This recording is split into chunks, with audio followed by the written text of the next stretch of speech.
நாம் ஆரம்பிக்க போகின்றோம். ஆண்டவருடைய திருக்கரங்கள் எங்களை அர்ப்பணிப்போம். இன்றைய இந்த இணையவழி ஒன்று கூடுதல் ஒரு விடுதலை சுகமாக நடைபெறுகின்றது. ஆகவே இந்த நேரத்தில் எங்களுக்கு எங்கள் குடும்பத்துக்கு வேண்டிய விடுதலைக்காக ஆண்டவரை நோக்கி பார்ப்போம். பிதா சுதன் பரிசுத்தாவியின் பெயராலே ஆமேன். கண்களை மூடி ஆண்டவருடைய அருக்கரங்களை அர்ப்பணிப்போம். ஆண்டவரே, பரிசுத்த ஆவியினால் என்னை ஆட்கொள்ளும். தூய ஆவியானவரே, இந்த நேரத்தில் எனக்குள் வாரும், என் வீட்டுக்குள் வாரும், என்னுடைய வாழ்க்கையிலே என்னுடைய உள்ளத்துக்குள்ளே நீர் வாரும். தூய ஆவியானவர் இந்த நாளில் எனக்கு வேண்டிய விடுதலையை தாரும். என்னுடைய உள்ளத்துக்கு வேண்டிய விடுதலை, என்னுடைய மனநிலைக்கு வேண்டிய விடுதலை, என்னுடைய உணர்வுக்கு வேண்டிய விடுதலை, என் வாழ்க்கையில் இருக்கிற கட்டுக்களில் இருந்து விடுதலை, என்னுடைய குடும்பத்தில் தலைமுறை தலைமுறையாக தொடர்ந்து வருகின்ற தீமைகளில் இருந்து இந்த நாளில் நீர் எனக்கு விடுதலை தாரும். ஆண்டவரே, உம்முடைய வார்த்தை எனக்குள்ளே அனுப்பும், என் வீட்டுக்குள்ளே அனுப்பும். உம்முடைய வார்த்தை நெருப்பாய் எரிந்து வரட்டும். என் வாழ்க்கையில் இருக்கிற எல்லா குப்பைகளையும் உம்முடைய வார்த்தையினால் எரித்து போடும். என் வாழ்க்கையில் எனக்கு தெரியாமல் இருக்கின்ற, எனக்கு மறைக்கப்பட்டிருக்கிற விடயங்களை உம்முடைய வார்த்தை வழியாக எனக்கு வெளிப்படுத்தி அந்த வெளிச்சத்துக்குள் இந்த நாளில் நான் வரும்படி எனக்கு உதவி செய்யும். பரிசுத்த ஆவியானவரே, இந்த நாளிலே என்னை ஆட்கொள்ளும். எனக்கு இந்த நேரத்திலே எனக்கு உம்முடைய வல்லமை வேண்டும், உம்முடைய அபிஷேகம் எனக்கு வேண்டும். இந்த நாளிலே ஆண்டவர் என கூறுவதை கேட்பதற்காக பரிசுத்த ஆவியானவரே என்னுடைய காதுகளை திறந்து விடும். இந்த 1 மணி நேரம் நான் ஆண்டவருடைய பிரசன்னத்தில் இருப்பதற்கு பரிசுத்த ஆவியானவரே எனக்கு உதவி செய்யும். என்னுடைய மனநிலை, என்னுடைய உடல் நிலையை நீர்தாமே ஆட்கொள்ளும். எனக்கு எந்த இடைஞ்சலும் வராதபடி, என்னுடைய சிந்தனைகள் சிதறாதபடி பரிசுத்த ஆவியானவரே என்னை காத்து கொள்ளும். என்னுடைய வீட்டுக்குள்ளே எந்த இடைஞ்சலும் வராதபடி பரிசுத்த ஆவியானவர் இந்த நேரத்தில் என்னுடைய இல்லத்தை உம்முடைய பிரசன்னத்தினால் ஆட்கொள்ளும். இந்த 1 மணி நேரம் எனக்கு ஒரு பெரிய விடுதலை நேரமாக மாறட்டும், வெற்றி நேரமாக மாறட்டும். பரிசுத்த ஆவியானவர் இந்த நாளிலே என்னை நீர்தாமே ஆண்டவருடைய பிரசன்னத்துக்குள்ளே அழைத்து செல்லும். ஆண்டவருடைய வல்லமைக்குள்ளே தூய ஆவியானவரே என்னை அழைத்து செல்லும். தூய ஆவியானவர் இந்த நாளிலே நான் ஜெபிப்பதற்கும் விடுதலை பெற்றுக் கொள்வதற்கும் எனக்கு நீர் உதவி செய்யும். எனக்குள்ளே மறைந்திருக்கின்ற தீமைகளை நீதாம் எனக்கு சொல்லி தந்து அதிலிருந்து விடுதலை பெறுவதற்கு நீர் எனக்கு உதவி செய்யும். அசைவாடும் ஆவியே, தூய்மையன் ஆவியே, இடமசைய உள்ளம் நிரம்ப இறங்கி வாருமே. அல்லேலூயா. இடமசைய உள்ளம் நிரம்ப இறங்கி வாருமே. வரவேண்டும் தேவ ஆவியே, எங்கள் மத்தியிலே வரவேண்டும் தேவ ஆவியே, எங்கள் உள்ளத்திலே ஆட்கொள்ளும் ஐயா. அபிஷேகியும் அனல் மூட்டும் ஐயா, அனல் மூட்டும். இயேசுவின் நாமத்தினால் எல்லா தீமைகளும் அகன்று போகும்படி நான் ஜெபிக்கிறேன். ஒவ்வொருவர் மேலும் இருக்கிற கட்டுக்கள், ஒவ்வொருவர் மேலும் இருக்கின்ற இருளின் வல்லமைகள் இயேசுவின் நாமத்தில் அகன்று போவதாக. ஒவ்வொருவரையும் எதிர்த்து போராடி கொண்டிருக்கிற, ஒவ்வொருவருடைய குடும்பத்தையும் எதிர்த்து போராடி கொண்டிருக்கிற, ஆண்டவராக இயேசு கிறிஸ்துவின் உண்மை ஆன்மீகத்துக்குள்ளே வர முடியாதபடி தடுத்து கொண்டிருக்கின்ற எல்லா தீய வல்லமைகளும் இப்பொழுது இயேசுவின் நாமத்தினால் அகன்று போவதாக. ஒவ்வொருவருக்கு மேலும் இருக்கின்ற கருமேகங்கள் இப்பொழுது இயேசுவின் நாமத்திலே அகன்று போகட்டும். சாபத்தின் வல்லமைகள் நீங்கி போகட்டும். கட்டுக்கள் எல்லாம் இந்த நேரத்திலே கட்டவிழ்க்கப்படட்டும். பவுலும் சீலாவும் சிறையில் இருந்த பொழுது சங்கிலி கட்டுக்கள் அறுந்து விழுந்தது போல, உம்முடைய வார்த்தையை கேட்டுக் கொண்டிருக்கும் பொழுது, இதிலே ஜெபித்துக் கொண்டிருக்கும் பொழுது, ஒவ்வொருவருடைய குடும்பத்திலும் ஒவ்வொருடைய வாழ்க்கையிலும் இருக்கிற கட்டுக்கள் இயேசுவின் நாமத்திலே கட்டவிழ்க்கப்படுவதாக. ஆண்டவருடைய வல்லமை ஒவ்வொருவரையும் தொடரட்டும் இந்த நேரத்தில். ஆண்டவருடைய பிரசன்னம் ஒவ்வொருவரையும் ஆட்கொள்ளட்டும் இந்த நேரத்திலே.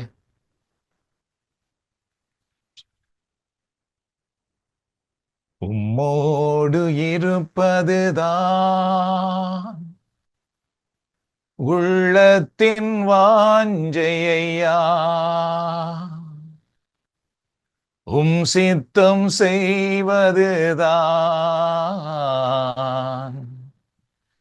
இதயத்தின் ஏக்கமையா. உம்மோடு இருப்பதுதான் உள்ளத்தின் வாஞ்சையா, சித்தம் செய்வதுதான் இதயத்தின் ஏக்கமையா. ஏசையா உம்மைத்தானே என் முன்னே நிறுத்தியுள்ளேன். ஏசையா உம்மைத்தானே என் முன்னே நிறுத்தியுள்ளேன்.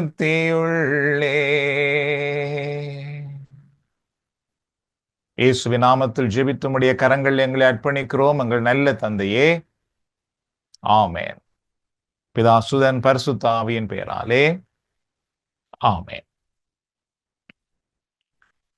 ஆகவே இன்று எங்களுடைய 2வது இணையவழி ஒன்று கூடலாக இந்த தூய வார நாட்களில் விடுதலையை நோக்கி ஒரு பயணமாக இது அமைந்திருக்கின்றது. எவ்வாறு இஸ்ராயேல் மக்கள் எகிப்து நாட்டில் இருந்து மோயிசனால் விடுதலையாக்கப்பட்டு இறைவன் அவர்களுக்கு ஆயத்தப்படுத்திய அந்த வாக்களிக்கப்பட்ட நாட்டுக்குள் விடுதலை பயணமாக வந்தார்களோ, அதுபோல இந்த ஆண்டிலே நாங்களும் இந்த தபசு காலத்தில் ஆண்டவர் இயேசுவின் பாடுகளை மட்டும் நாம் தியானிக்கிறவர்களாக இல்லாமல், கிறிஸ்து சிலுவை வழியாக நமக்கு கொடுத்திருக்கிற அந்த விடுதலை வாழ்வுக்குள் நாம் செல்வதற்காக நடைபெறுகின்ற விடுதலை பயணம்தான் இந்த தியானமாகும். ஆகவே இவைகளை தியானிக்கும் பொழுதும் இதற்கு பின்பும் நீங்கள் கேட்கிறவைகளுக்காக நன்றாக ஜெபித்து அந்த விடுதலை வல்லமையை பெற்றுக்கொள்ளுங்கள். விடுதலைக்குள் நீங்கள் வாருங்கள்.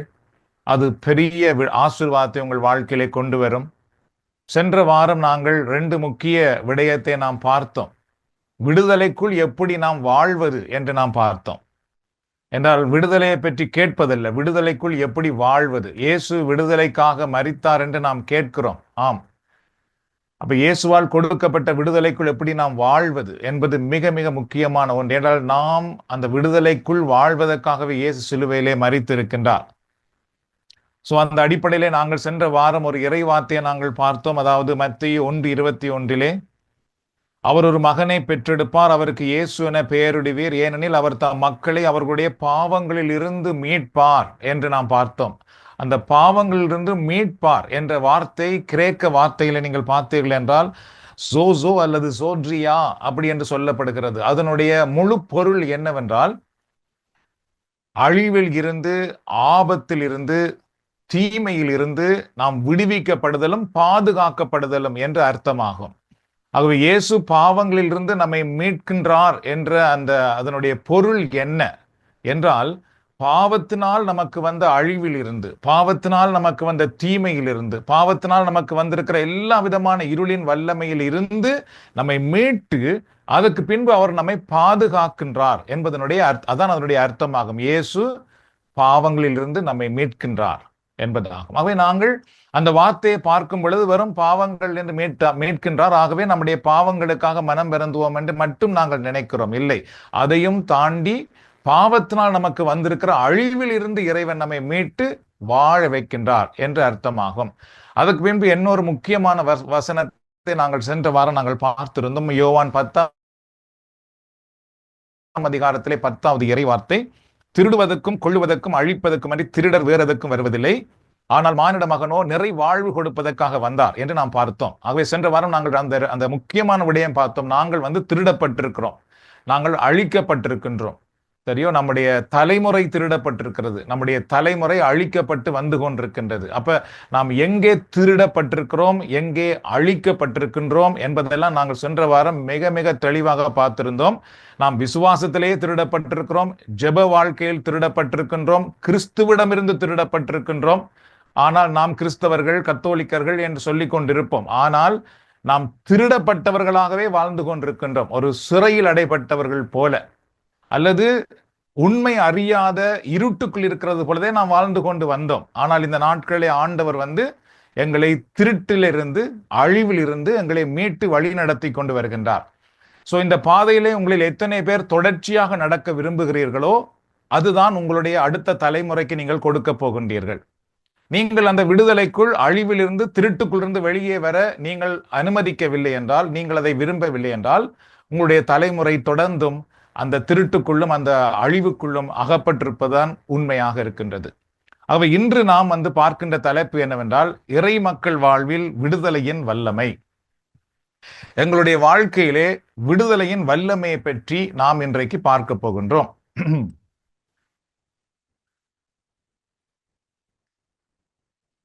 விடுதலையின் வல்லமையை பற்றி பார்க்கும் பொழுது யோவான் 8ஆம் அதிகாரத்திலே 36வது இறை வார்த்தை. இதை குறிப்பு எழுதுகிறவர்கள், நீங்கள் குறிப்பு எழுதி கொண்டிருக்கும் பொழுது நான் சொல்லுவதை நீங்கள் கவனித்துக் கொண்டிருக்க வேண்டும். அப்படி இல்லைன்னா நீங்கள் மீண்டும் அதை போட்டு கேட்க வேண்டும். என்றால் நீங்கள் எழுதுவதிலே கவனம் செலுத்திவிட்டு நான் சொல்லுவதிலே விட்டுறக்கூடாது. என்றால் அப்படி என்றால் அது பலனளிக்காமல் போய்விடும். சரி, பாருங்கள், யோவான் 8ஆம் அதிகாரம் 36வது இறை வார்த்தை என்ன சொல்லுகிறது பாருங்கள். மகன் உங்களுக்கு விடுதலை அளித்தால் நீங்கள் உண்மையிலேயே விடுதலை பெற்றவர்களாக இருப்பீர்கள். இங்கு மகன் என்பது ஆண்டவராக இயேசுவை பற்றி சொல்லப்படுகிறது. சரியோ, பாருங்கள் என்ன அழகான வார்த்தை, எல்லாரும் இதை கவனியுங்கள். மகன் உங்களுக்கு விடுதலை அளித்தால் நீங்கள் உண்மையிலேயே விடுதலை பெறுவீர்கள். சரியோ, இதான் யோவான் சொல்லுகிறார். யோவான் ஆண்டவர் இயேசுவினுடைய சீடர். இயேசு உங்களுக்கு விடுதலை அளித்தால் உண்மையாகவே நீங்கள் விடுதலை பெறுவீர்கள். சரியோ, அப்ப இதுல ரெண்டு விடயம் நான் ஜெலோவால ஹைலைட் பண்ணியிருக்கிறேன் பாருங்கள். முதலாவது மகன், இரண்டாவது உண்மையிலேயே. உண்மை விடுதலை நமக்கு கிடைக்க வேண்டும் என்றால் நாம் யாரிடத்திலே வர வேண்டும்? இயேசுவிடத்திலே வர வேண்டும். முதலாவது நம்முடைய வாழ்க்கையிலே ஏற்பட்ட நமக்கு தடையும், நம்முடைய வாழ்க்கையிலே சாத்தானால் உருவாக்கப்பட்ட மகா பெரிய அடிமை கட்டும் என்னென்று பார்த்துக்கொண்டால், இயேசுவிடத்தில் வராதபடி நாம் தடுக்கப்பட்டோம். சரியோ, ஆனால் இயேசுவிடத்திலே நாம் வரவில்லை என்றால் உண்மையான விடுதலை இல்லை என்றுதான் நமக்கு கற்றுக் கொடுக்கப்படுகிறது, யோவான் கற்றுக் கொடுக்கின்றார். ஆகவே நாம் இயேசுவிடத்திலே நாம் வர ஆரம்பிக்கும் பொழுது பார்த்திருந்தால் சாத்தான் எங்களை இலகுவாக விடுவதே இல்லை. அதுக்கு எத்தனையோ தடைகளை அவன் உண்டாக்குகிறான். ஏனென்றால் அவனுக்கு தெரியும், யார் ஒருவர் உண்மையாகவே கிறிஸ்துவிடத்தில் வருகிறார்களோ அவர்களுக்கு உண்மையான விடுதலை கிடைத்து விடும் என்று. ஆனால் கிறிஸ்தவர்களுக்கு தான் அது விளங்காமலேயே இருக்கின்றது, அதான் அவர்களுக்கு புரியாமலேயே இருக்கின்றது. என்றால் நாம் பாரம்பரியமாகவே நாங்கள் கிறிஸ்தவர்கள் என்று சொல்லுவதிலும் அதை பற்றி பெருமைப்படுவதிலுமே நாங்கள் வாழ்ந்திருக்கிறோம். அதுவும் சாத்தானால் நமக்கு கிடைத்த ஒரு கட்டுத்தான். ஆனால் உண்மை பாருங்கள், மகன் உங்களுக்கு விடுதலை கொடுத்தால் உண்மையிலேயே நீங்கள் விடுதலை அடைவீர்கள். நானெல்லாம் புது வாழ்வுக்கு வருவதற்கு முன்பு நான் இயேசுவிடத்திலே என்னுடைய தேவைகளுக்காக மன்றாடிய அனுபவம் இருக்கவில்லை. புனிதர்களிடத்திலே தான் நாங்கள் மன்றாடி கொண்டு இருந்தோம். சரியோ, அதான் எல்லாரும் நிறைய பேருடைய அனுபவம் அதுதான். ஆனால் உண்மை விடுதலை கிறிஸ்துவால் மட்டும்தான் கிடைக்கிறது. அதனாலதான் நீங்கள் பார்த்தீர்கள் என்றால் எந்த புனிதர்களுடைய பக்தர்களையும் நீங்கள் எடுத்து பார்க்கலாம். அவர்கள் சொல்லுவார்கள், எங்களுக்கு உடல் சுகம் கிடைத்தது, குடும்பத்திலே வேலை கிடைத்தது, பிள்ளைகளுக்கு வாழ்வு கிடைத்தது, பிள்ளை செல்வம் கிடைத்தது, இது போன்ற பல விடயங்களை சொல்லுவார்கள். ஆனால் இவர்களிடத்திலே நான் போனதினால் என் வாழ்க்கை மனம் திரும்பியது என்று சொல்வதை நீங்கள் கேட்க முடியாது. தெரியும், நான் இவர்களிடத்திலே மன்றாடியதால் நான் குடிப்பழக்கத்திலிருந்து விடுதலை பெற்றேன், சூதாட்டத்திலிருந்து விடுதலை பெற்றேன், விபச்சாரத்திலிருந்து விடுதலை பெற்றேன் என்று சொல்வதை கேட்க முடியாது. ஆனால் நாம் நிறைய கேட்போம், எங்களுக்கு நிறைய அற்புதம் நடந்தது, அங்கு போயிட்டு வந்த உடனே எங்களுக்கு வீடு வேண்டக்கூடியதா இருந்தது, இந்த கோயிலுக்கு போயிட்டு வந்த உடனே எங்கள் வீட்டில் இருந்த பிரச்சனை தீர்ந்தது, பிள்ளை செல்வம் கிடைத்தது, வேலை கிடைத்தது, பண வருவாய் கூடியது என்றெல்லாம் நாம் சொல்லுகிறோம். இது நாம் கிறிஸ்தவர்கள் மட்டும் கிடைக்கிறதல்ல, எல்லா மதத்திலையும் இதான் சொல்லுகிறார்கள். சரியோ, அது எந்த மதத்திலையும் போய் பாருங்கள், அவர்கள் சொல்லுகிறார்கள், நாங்கள் இவர்களிடத்திலே மன்றாடியதனால் எங்களுக்கு இது கிடைத்தது என்று அவர்களும் சொல்லுகிறார்கள். ஆனால் கிறிஸ்தவம் அது எல்லாவற்றையும் விட மாறுபட்டது. எதிலே? மனம் திரும்புவதிலே தான் மாற்றப்பட்டது. அதாவது பாவத்திலிருந்து விடுதலை வருவதிலே தான் மாற்றப்பட்டிருக்கிறது. அதாவது பாதாளத்திலிருந்து பரலோகம் செல்வதிலே தான் கிறிஸ்தவம் வந்து முன்னுக்கு நிற்கின்றது. நாம் பணத்தை பெற்றுக்கொள்ளலாம், உலக ஆசீர்வாதங்களை பெற்றுக்கொள்ளலாம், அவைகள் வந்து நம்மை பரலோகத்துக்கு கொண்டு போவதல்ல. மனம் திரும்புதல் தான் பரலோகத்துக்கு கொண்டு போகிறது. அது வந்து இயேசுவால் தான் கொடுக்கப்படுகிறது. அப்ப இங்க சொல்லப்படுகிறது பாருங்கள், இயேசு உங்களுக்கு விடுதலை கொடுத்தால் உண்மையான விடுதலை நமக்கு கிடைக்கும். அவ இயேசு நமக்கு விடுதலை தரும் பொழுது உண்மையான மனமாற்றம் வரும். அந்த மனமாற்றத்தின் வழியாக பரலோக ஆசீர்வாதங்களையும் செல்வங்களையும் நாம் பெற்றுக்கொள்வோம். சரியோ, அங்கு எவ்வளவு ஆசீர்வாதத்தை நாம் அதுக்கு பின்பு பெற்றுக்கொண்டாலும் அங்கு கிறிஸ்து மையப்படுத்தப்பட்டு கொண்டே இருப்பார். இயேசு எனக்கு இதை கொடுத்தார், ஆகவே நான் இயேசுவுக்கே முதலிடம் கொடுப்பேன் என்று அதுக்கு பின்பு சொல்ல ஆரம்பித்து விடுவோம் நாம். இல்லை என்றால் நாம் அங்கு போய் கிடைத்தது, இங்கு கோயிலுக்கு போனோம், அங்கு யாத்திரை போனோம், எல்லாம் கிடைத்தது சரி, கிறிஸ்துவிடத்திலே வந்தீர்களா, இதன் வழியாக ஆண்டவராக இயேசுவை நீங்கள் மகிமைப்படுத்துகிறீர்களா என்று கேட்டால் இல்லை. உலக பிரகாரமாகவே அவர்கள் வாழ்ந்து கொண்டிருப்பார்கள். சோ இது போன்ற விடயங்கள் தான் நாங்கள் அறியாதபடி சாத்தான் வந்து நம்மை குருட்டுத்தனமாக, அதாவது இருட்டுக்குள்ளேயே வைத்திருந்தான்.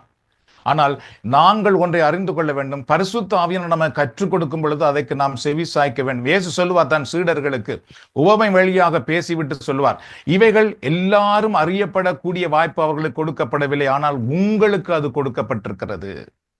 அதுபோல நம்மில் சிலருக்கு ஆண்டவர் இயேசு அவருடைய உண்மை வாழ்வை எங்களுக்கு சொல்லிக் கொடுக்கிறார். அதனால நாம் இறைவனுக்கு நன்றி கூறி அவர் கற்றுக் கொடுக்கிற பாதையில நாம் காலடி எடுத்து வைத்தாலே போதும், அதுக்கு பின்பு நம்முடைய தலைமுறை, நம்முடைய வாழ்க்கை எல்லாமே இயேசு கொடுத்த அந்த ஒளிக்குள்ளே, ஆசீர்வாதத்துக்குள்ளே வர ஆரம்பித்து விடுகின்றது.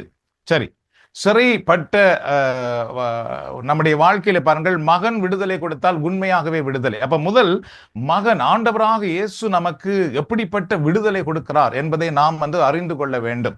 பாருங்கள், அதாவது பரிசுத்த வேதாகமத்திலே ஆண்டவர் இயேசுவை பற்றி சொல்லப்பட்டது. லூகாஸ் நட்சத்திரம் 4ஆம் அதிகாரத்திலே 18வது இறை வார்த்தை. இது வந்து ஏசாயா இறைவாக்கினரால் முன்னுரைக்கப்பட்டது, இயேசுவை பற்றி முன்னுரைக்கப்பட்ட ஒரு விடயம். பின்பு இது இயேசு இதை ஆலயத்திலே வாசிப்பார், அதுக்கு பின்பு அது தன்னில் நிறைவேறுகிறது என்று சொல்லுவார், அதுக்கு பின்பு இதை நிறைவேற்றி காட்டுவார். இயேசு என்ன சொல்லப்படுகிறார்கள்? ஆண்டவருடைய ஆவி என்மேல் உள்ளது, ஏனெனில் அவர் எனக்கு அருள் பொழிவு செய்துள்ளார், ஏழைகளுக்கு நற்செய்தி அறிவிக்கவும், சிறைப்பட்டோர் விடுதலை அடைவர், பார்வையற்றோர் பார்வை பெறுவர் என முழக்கமிடவும், ஒடுக்கப்பட்டோரை விடுதலை செய்து அனுப்பவும். அங்க அடுத்த வார்த்தை வந்து அவருடைய வருகையை அறிவிக்கவும், அதாவது இறை அரசை பற்றி முழக்கமிடவும் தூய ஆவியாரனை அருள் பொழிவு செய்திருக்கிறார் என்று சொல்லுவார். இதுல இயேசு சொல்லுகிற சில ஒவ்வொரு விடயத்தையும் பாருங்கள். இயேசு என்ன சொல்லுகிறார் பாருங்கள், ஏழைகளுக்கு நற்செய்தி, அதாவது வந்து நற்செய்தியை அறியாமல், அதாவது வந்து அது உண்மையை அறியாமல் ஏழையாக, அதாவது இருட்டுக்குள்ளே எத்தனையோ பேர் எல்லா ஆசீர்வாதங்களையும் இழந்து ஏழைகளாக இருக்கிறார்கள், அவர்களுக்கு உண்மை அறிவிக்கப்படும். அதுக்கு பின்பு சிறைப்பட்டோருக்கு விடுதலை கொடுக்க வந்தாராம் இயேசு. நாம் எங்கே சிறைப்பட்டிருக்கிறோம்? எதற்குள் சிறைப்பட்டிருக்கிறோம்? அப்ப இயேசு எனக்கு அந்த சிறைப்பாட்டு விடுதலை கொண்டு வந்தாரா? என் குடும்பத்துக்கு கொண்டு வந்திருக்கிறாரா? என் தலைமுறை கொண்டு வந்திருக்கிறாரா? பாருங்கள், சிறைப்பட்டோருக்கு விடுதலை, பார்வையற்றோர் பார்வை பெறுவர். எதிலே நாம் பார்வை இழந்து போயிருக்கின்றோம்? உண்மையாகவே இயேசுவையே நாம் பார்க்காதபடி பார்வை இழந்திருக்கின்றோம், விண்ணகத்தை பார்க்காதபடி பார்வை இழந்திருக்கின்றோம். அதுக்கு பின்பு பார்த்தீங்கன்னா அப்படியே சொல்லிக்கொண்டே போவார். சரியோ, ஆகவே அந்த சிறை வாழ்வு என்றால் என்ன, சிறையிலிருந்து நமக்கு என்ன விடுதலை வேண்டும் என்பதை நாம் பார்க்கும் பொழுது பாருங்கள், ஒரு உண்மையான ஒரு விடயத்தை நாம் அறிந்து கொள்ள வேண்டும். ஒவ்வொரு முறையும் தவக்காலம் நமக்கு வரும் பொழுது நமக்கு என்ன சொல்லிக் கொடுக்கப்படுகிறது? தவக்காலம் வந்து துக்கத்தின் காலம், தவக்காலம் வந்து ஆண்டவருடைய பாடுகளை தியானிக்கின்ற காலம். உண்மைதான், தவக்காலம் என்பது ஆண்டவருடைய பாடுகளை தியானிக்கின்ற காலம், துக்கமான ஒரு காலம். ஆனால் இயேசுவின் பார்வையிலே, பரலோகத்தின் பார்வையிலே அது எவ்வாறு பார்க்கப்படுகிறது? இயேசுவினுடைய சிலுவை மரணம் பரலோகத்தின் பார்வையிலே எவ்வாறு பார்க்கப்படுகிறது? அதைதான் பரிசுத்த ஆவியானவர் எங்கள் வழியாக பார்க்க வைப்பாரே தவிர, உலக ஞானம், உலக விடயங்கள் வந்து உலக பிரகாரமாகத்தான் பார்க்க வைக்கும். ஆனால் பரலோக பார்வையிலே இயேசு கிறிஸ்துவினுடைய சிலுவை மரணம் என்பது வெறும் துக்கத்தின் காலம் அல்ல. பரலோகத்தின் பார்வையில இயேசுவின் சிலுவை மரணம் வெற்றியின் பார்வை, வெற்றியின் காலம், விடுதலையின் காலம். அதனால நாம் ஒன்றை அறிந்து கொள்ள வேண்டும். நாம் எப்பொழுது உண்மையாகவே தவக்காலத்திலே ஆண்டவராக இயேசு கிறிஸ்துவை உண்மையாய் நாம் அறிந்து கொண்டோம் என்றால், அந்த தவக்காலத்திலிருந்து அதுக்கு பின்பு வருகிற ஒவ்வொரு தவக்காலமும் நமக்கு விடுதலையின் காலமாக மாறிவிடுகிறது. அதுக்கு பின்பு நாம் இயேசுவின் சிலுவையை பார்க்கும் பொழுது, ஐயோ எனக்காக அவர் பாடுபட்டாரே, என் பாவங்களை மன்னியும், என் பாவங்களை மன்னியும் என்று மட்டும் நாம் நிற்க மாட்டோம். என் இயேசு என் சிலுவையிலே எனக்கு விடுதலை கொடுத்தார், எனக்கு வாழ்வு கொடுத்தார், எனக்கு புது வாழ்வு கொடுத்தார், என் வாழ்க்கையை மாற்றி இருக்கிறார், ஆண்டவரே உமக்கு நன்றி என்றுதான் நாம் சொல்லுவோம். அதான் தூய ஆவியானவர் நம் வழியாக சொல்லிக் கொண்டே இருப்பார். அந்த அனுபவம் தான் இன்றைக்கு எனக்கு உங்களுக்கு எல்லாருக்குமே வந்திருக்கிறது. தவக்காலம் நமக்கு வெற்றி அனுபவம், விடுதலை அனுபவமாக வந்திருக்கிறது. அது ஒரு வெறும் துக்க அனுபவமாக மட்டுமல்ல.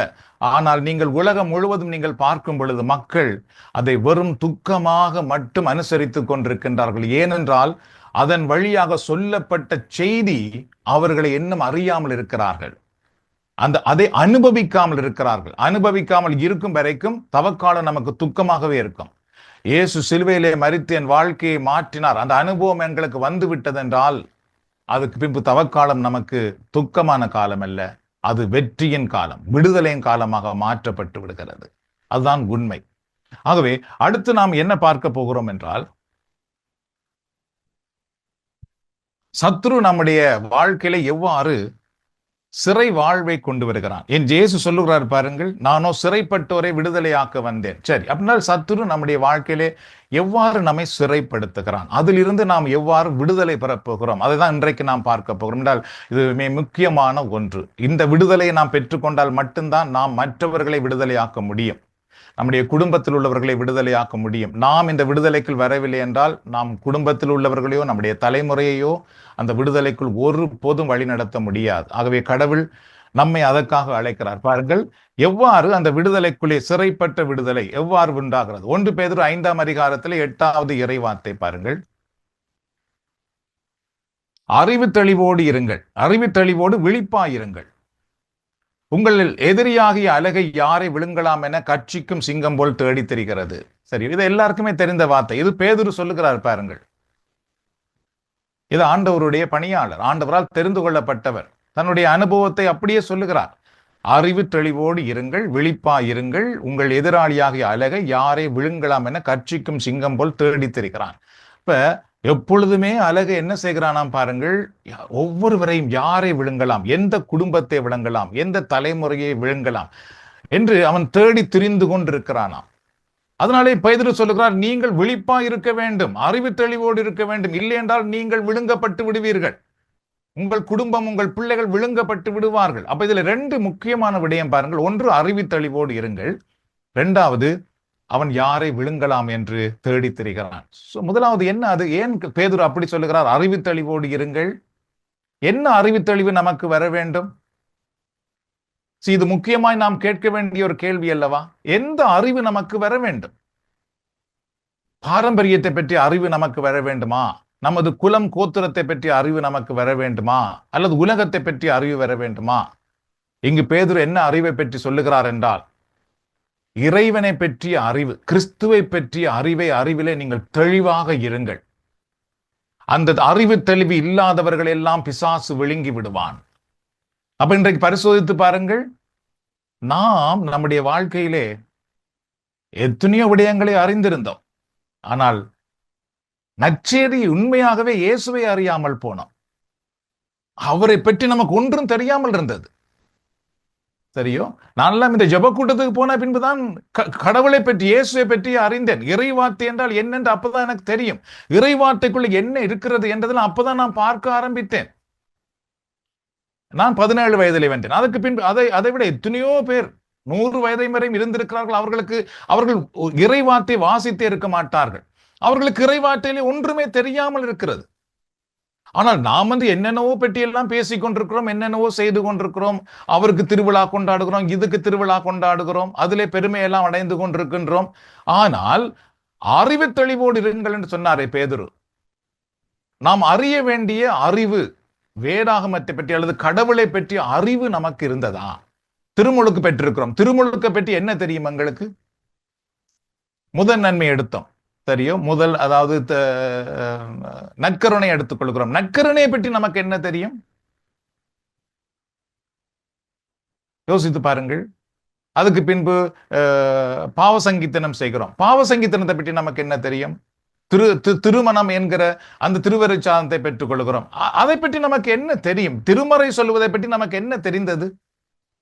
இது ஒன்றுமே நமக்கு தெரியாமல் இருந்ததுனால் என்ன நடந்தது பாருங்கள். நாம் எல்லோரும் உலக பிரகாரமாகவே வாழ்ந்து கொண்டு வெறும் பக்தர்களாக, அதாவது நம்முடைய சமயத்தை பற்றி பெருமை பெற்றவர்களாக நாம் இருந்தோமே தவிர உண்மையாகவே இயேசு கொண்டு வந்த விடுதலை நாம் அனுபவிக்காமல் போனோம். அதனாலே பேதுரு என்ன சொல்கிறார் பாருங்கள், அறிவித்தெளிவோடு இருங்கள். இல்லை என்றால் அழகை என்ன செய்கிறானாம் பாருங்கள், அதை நீங்கள் எல்லாம் கவனிக்க வேண்டும் பாருங்கள். என்ன செய்கிறானாம்? விழுங்கி விடுகிறானாம். விழுங்கி விடுகிறான் என்று ஏன் பேதுரு சொல்லுகிறார் பாருங்கள்? அவன் கடித்து திண்டு விடுவான், கடிப்பான், தீண்டுவான் என்றெல்லாம் சொல்லவில்லை. விழுங்கி விடுவான் என்று சொல்லப்படுது. ஏன்னா பேதுருவுக்கு தான் தெரியும் சத்துரு என்ன செய்து கொண்டிருக்கிறான் என்று. அதாவது நீங்கள் பார்த்தீர்கள் என்றால், இப்போ ஒரு மானை, புலி அல்லது சிங்கம் பிடிக்கும் பொழுது அது அது அது வந்து கடிச்சு தான் சாப்பிடும், பிச்சு பிச்சு சாப்பிடும். ஆனால் முதலை வந்து விழுங்கி விடுகிறது. பிச்சு பிச்சு சாப்பிடுறதுக்கும் விழுங்குவதற்கும் என்ன வித்தியாசம்? பிச்சு பிச்சு சாப்பிடும் பொழுது கொஞ்சம் கொஞ்சமா தான் நாம் வந்து பறிக்கப்படுகிறோம். ஆனால் விழுங்கும் பொழுது முழுவதுமாக நாம் விழுங்கப்படுகிறோம். அலகை வந்து நம்மை முழுவதும் விழுங்கி விடுகிறான். அதாவது நம்முடைய வாழ்க்கை முழுவதையுமே அவன் விழுங்கி விடுகிறான். எந்த பகுதியும் நாம் கிறிஸ்துவோடு இல்லாதபடி முழுவதுமாக விழுங்குவான் அவன். நம்முடைய சிந்தனை, நம்முடைய செயல், நம்முடைய வாழ்வு, நம்முடைய திட்டம், நம்முடைய ஆன்மீகம், நம்முடைய தலைமுறை எல்லாவற்றையும் அவன் விழுங்கி விடுகிறான். அவன் பிச்சு சாப்பிடுறதல்ல, விழுங்கப்படுகிறோம். நாம் முழுவதும் விழுங்கப்பட்டு அப்படியே அவனுடைய கட்டுக்குள், அடிமைத்தனத்துக்குள்ளே நாம் போய்விடுகின்றோம். அதனாலதான் பேதுரு சொல்லுகிறார், விழிப்பாயிருங்கள், அறிவு தெளிவோடு இருங்கள், கடவுளை பற்றி அறியுங்கள். இல்லை என்றால் நீங்கள் சாத்தானுடைய பிடியிலிருந்து விடுதலையை காண முடியாது. ஆகவே நாம் அடுத்தது என்ன பார்க்கிறோம் பாருங்கள். நம்முடைய வாழ்க்கையிலே முக்கியமாக விடுதலை எங்கெல்லாம் தேவைப்படுகிறது என்பதை நாம் இப்பொழுது பார்க்க போகிறோம். என்றால் நாம் எங்கு விழுங்கப்பட்டிருக்கிறோம், விழுங்கப்பட்டிருப்பதனால் நமக்கு ஏற்பட்டிருக்கிற பிரச்சனைகள் என்ன, அதை சுருக்கமாக சில விடயத்தை பார்க்க போகிறோம். முதலாவது, விடுதலை ஏன் எங்களுக்கு தேவைப்படுகிறது? சரியோ, உதாரணமாக இந்த விடயத்தை பார்க்கும் பொழுது ஒன்றை நீங்கள் அறிந்து கொள்ள வேண்டும். அது நம்முடைய வாழ்க்கையாக கூட இருக்கலாம், அல்லது யாருடைய வாழ்க்கையாக கூட இருக்கலாம். நம்முடைய வாழ்க்கையில சில பலவீனங்கள் இருக்கும். அந்த பலவீனங்கள் தொடர்ச்சியாக இருக்கிறது என்றால் நாங்கள் விழுங்கப்பட்டிருக்கிறோம். திடீரென ஒருக்கா வந்து மறையுது என்றால் அது திடீரென வந்தது. ஆனால் தொடர்ச்சியாக நம்முடைய வாழ்க்கையில ஏதோ ஒரு பலவீனம் இருக்கிறது என்றால் நாம் சிறைப்பட்டு போயிருக்கிறோம், நாம் விழுங்கப்பட்டிருக்கிறோம். அதாவது இயேசு கிறிஸ்து வழியாக கொடுக்கப்பட்ட அந்த விடுதலைக்குள் நாம் என்ன வராமல் இருக்கின்றோம் என்று அதனுடைய அர்த்தமாகும். முதலாவது, நாம் எங்கே விழுங்கப்பட்டிருக்கிறோம் என்றால், முதலாவது பார்த்தீர்கள் உணர்ச்சி விதமான விடயத்திலே, அல்லது நாம் எங்கு சிறைப்பட்டிருக்கிறோம் என்றால் உணர்ச்சி சம்பந்தப்பட்ட விடயத்திலே. அதாவது ஒருவர் வந்து தொடர்ந்துமே பயத்திலே இருக்கின்றார், எப்பொழுதுமே ஒரு பயம் அவருக்குள்ளே இருக்கிறது என்றால் அவர் சிறைப்பட்டிருக்கின்றார், பயம் என்கிற சிறையிலே சிறைப்பட்டிருக்கின்றார். எப்பொழுதுமே ஒரு கோபம் வந்து கொண்டே இருக்கிறது, அதை சொல்றோம் எனக்கு ஒரு முன்கோபம் வருகிறது, அல்லாட்டி இதை சொன்னாலும் டக்குன்னு எனக்கு கோபம் வருது, ஆனால் பிறகு அது போயிடும். இல்லை, அப்படி இருக்க முடியாது. அப்ப கோபம் என்கிற அந்த உணர்வுக்கு அவர்கள் என்ன செய்யப்பட்டிருக்கிறார்கள்? சிறைப்பட்டு போயிருக்கிறார்கள். ஒரு சிலர் பார்த்தீங்கன்னா மனச்சோர்வு அடைந்து கொண்டே இருப்பார்கள். சும்மா ஒரு பிரச்சனை வந்தது, மனச்சோர்வு வந்தது, அது பரவாயில்ல. ஆனால் தொடர்ச்சியாகவே அது ஒரு மனச்சோர்வு, அது அம்மாக்கு இருந்தது, அப்பாக்கு இருந்தது, அது போல பிள்ளைக்கு வந்தது, அது வந்தது, இது வந்தது, தொடர்கிறது என்றால் அங்கே சிறை வாழ்வு அங்கே இருக்கிறது, அங்கு நாம் விழுங்கப்பட்டிருக்கின்றோம். அது மட்டுமில்லாமல் பார்த்தீர்கள், உணர்வு அடிப்படையிலே நமக்கு ஏற்படுகிற தாழ்வு மனப்பான்மையா இருக்கலாம், குற்ற மனப்பான்மையா இருக்கலாம், அல்லது சும்மா ஒருவர் வந்து அவர் ஏதோ பார்த்துட்டு போவார், ஆனால் அவர் என்னை இப்படி பார்த்தார், அப்படி பார்த்தார், பிழையாக பார்த்தார் என்றெல்லாம் நாம் நினைக்கிறோம் என்றால் நாம் உணர்ச்சி அடிப்படையிலே பாதிக்கப்பட்டிருக்கின்றோம். ஒருவர் வந்து ஏதோ ஒரு வார்த்தையை சொல்லுகிறார், அது எங்களிலே கோவப்பட்டு சொல்லியிருக்கலாம், சரியாக சொல்லியிருக்கலாம், பிழையாக சொல்லியிருக்கலாம். அதை சொன்னதையே நாம் வைத்துக்கொண்டு அப்படியே தாங்க முடியாமல் இருப்போம். சரியோ, அது பல பல நாட்கள், பல ஆண்டுகள் கூட அது நமக்குள்ளே அந்த வேதனையை தந்து கொண்டிருக்கும். அப்படி என்றால் உணர்ச்சி அடிப்படையிலே நாங்கள் சிறைப்பட்டு போயிருக்கின்றோம். சரியோ, அந்த உணர்ச்சி கட்டில் இருந்து நாம் விடுதலை பெற வேண்டும் என்றால் ஆண்டவர் இயேசு பாருங்கள், சிலுவையிலே எங்களுக்காக மரித்து விடுதலை கொடுத்தார். இயேசுவை எவ்வளவு பாடுபடுத்தினார்கள், துன்பப்படுத்தினார்கள். ஆனால் இயேசு என்ன செய்தார்? தந்தையே, இவர்களை மன்னியும் அப்படி என்று மிக சாதாரணமாக சொல்லுவார். அப்படிப்பட்ட ஒரு விடுதலை நமக்கு வர வேண்டும் என்றால் அதைத்தான் இயேசு சிலுவை வழியாக நமக்கு கொடுத்திருக்கின்றார். ஆனால் நாம் என்ன செய்கிறோம் பாருங்கள், அந்த விடுதலையை அடையாமல் இருக்கிறோம். எத்தனையோ மக்கள் இந்த 40 நாட்களிலே சாப்பிடுவதிலும் உடுத்துவதிலும் கவனம் செலுத்துகிறார்கள். அவருடைய வாழ்க்கைக்குள்ள இருக்க எத்தனையோ பலவீனங்கள் இருக்குதே, இதிலிருந்து எனக்கு விடுதலை கிடைக்க வேண்டும் என்று அவர்கள் கவனம் செலுத்துகிறார்களா? இல்லை. ஏன் கவனம் செலுத்துவதில்லை? ஏனென்றால் அவர்கள் உண்மையை அறியாமல் விழுங்கப்பட்டிருக்கிறார்கள். பொய்யை மட்டும் அவர்கள் அறிந்து அந்த பொய்யிலே வாழ்ந்து கொண்டு, அல்லது அறியாமையின் விடயத்திலே வாழ்ந்து கொண்டு, அல்லது அதாவது ஒரு சாதாரண ஒரு நிலைக்குள்ளே அவர்கள் வாழ்ந்து கொண்டிருக்கின்றார்கள். ஆகவே உணர்ச்சி மிக முக்கியமான ஒன்று. இரண்டாவது பார்த்து கண்டால் மனச்சிக்கல். மனச்சிக்கல் என்று பார்த்து இருந்தால் எப்பொழுதுமே அவர்கள் குழப்பம் அடைந்து கொண்டே இருப்பார்கள். அவர்களால் ஒரு நேரம் நிம்மதியா இருக்க முடியாது. சும்மா காலம்புற ஒரு கொஞ்ச நேரம் நிம்மதியா இருப்பார்கள், பிறகு குழம்பிக் கொண்டே இருப்பார்கள். எந்த நேரம் ஏதோ ஒரு விடயத்தை பற்றி குழப்பப்பட்டு கொண்டே இருப்பார்கள். சரியோ? அதுபோல நீங்கள் பார்த்தீர்கள் என்றால் எந்த நேரமும் ஏதாவது ஒரு வேதனையான எண்ணங்களுக்குள்ளேயே இருப்பார்கள்.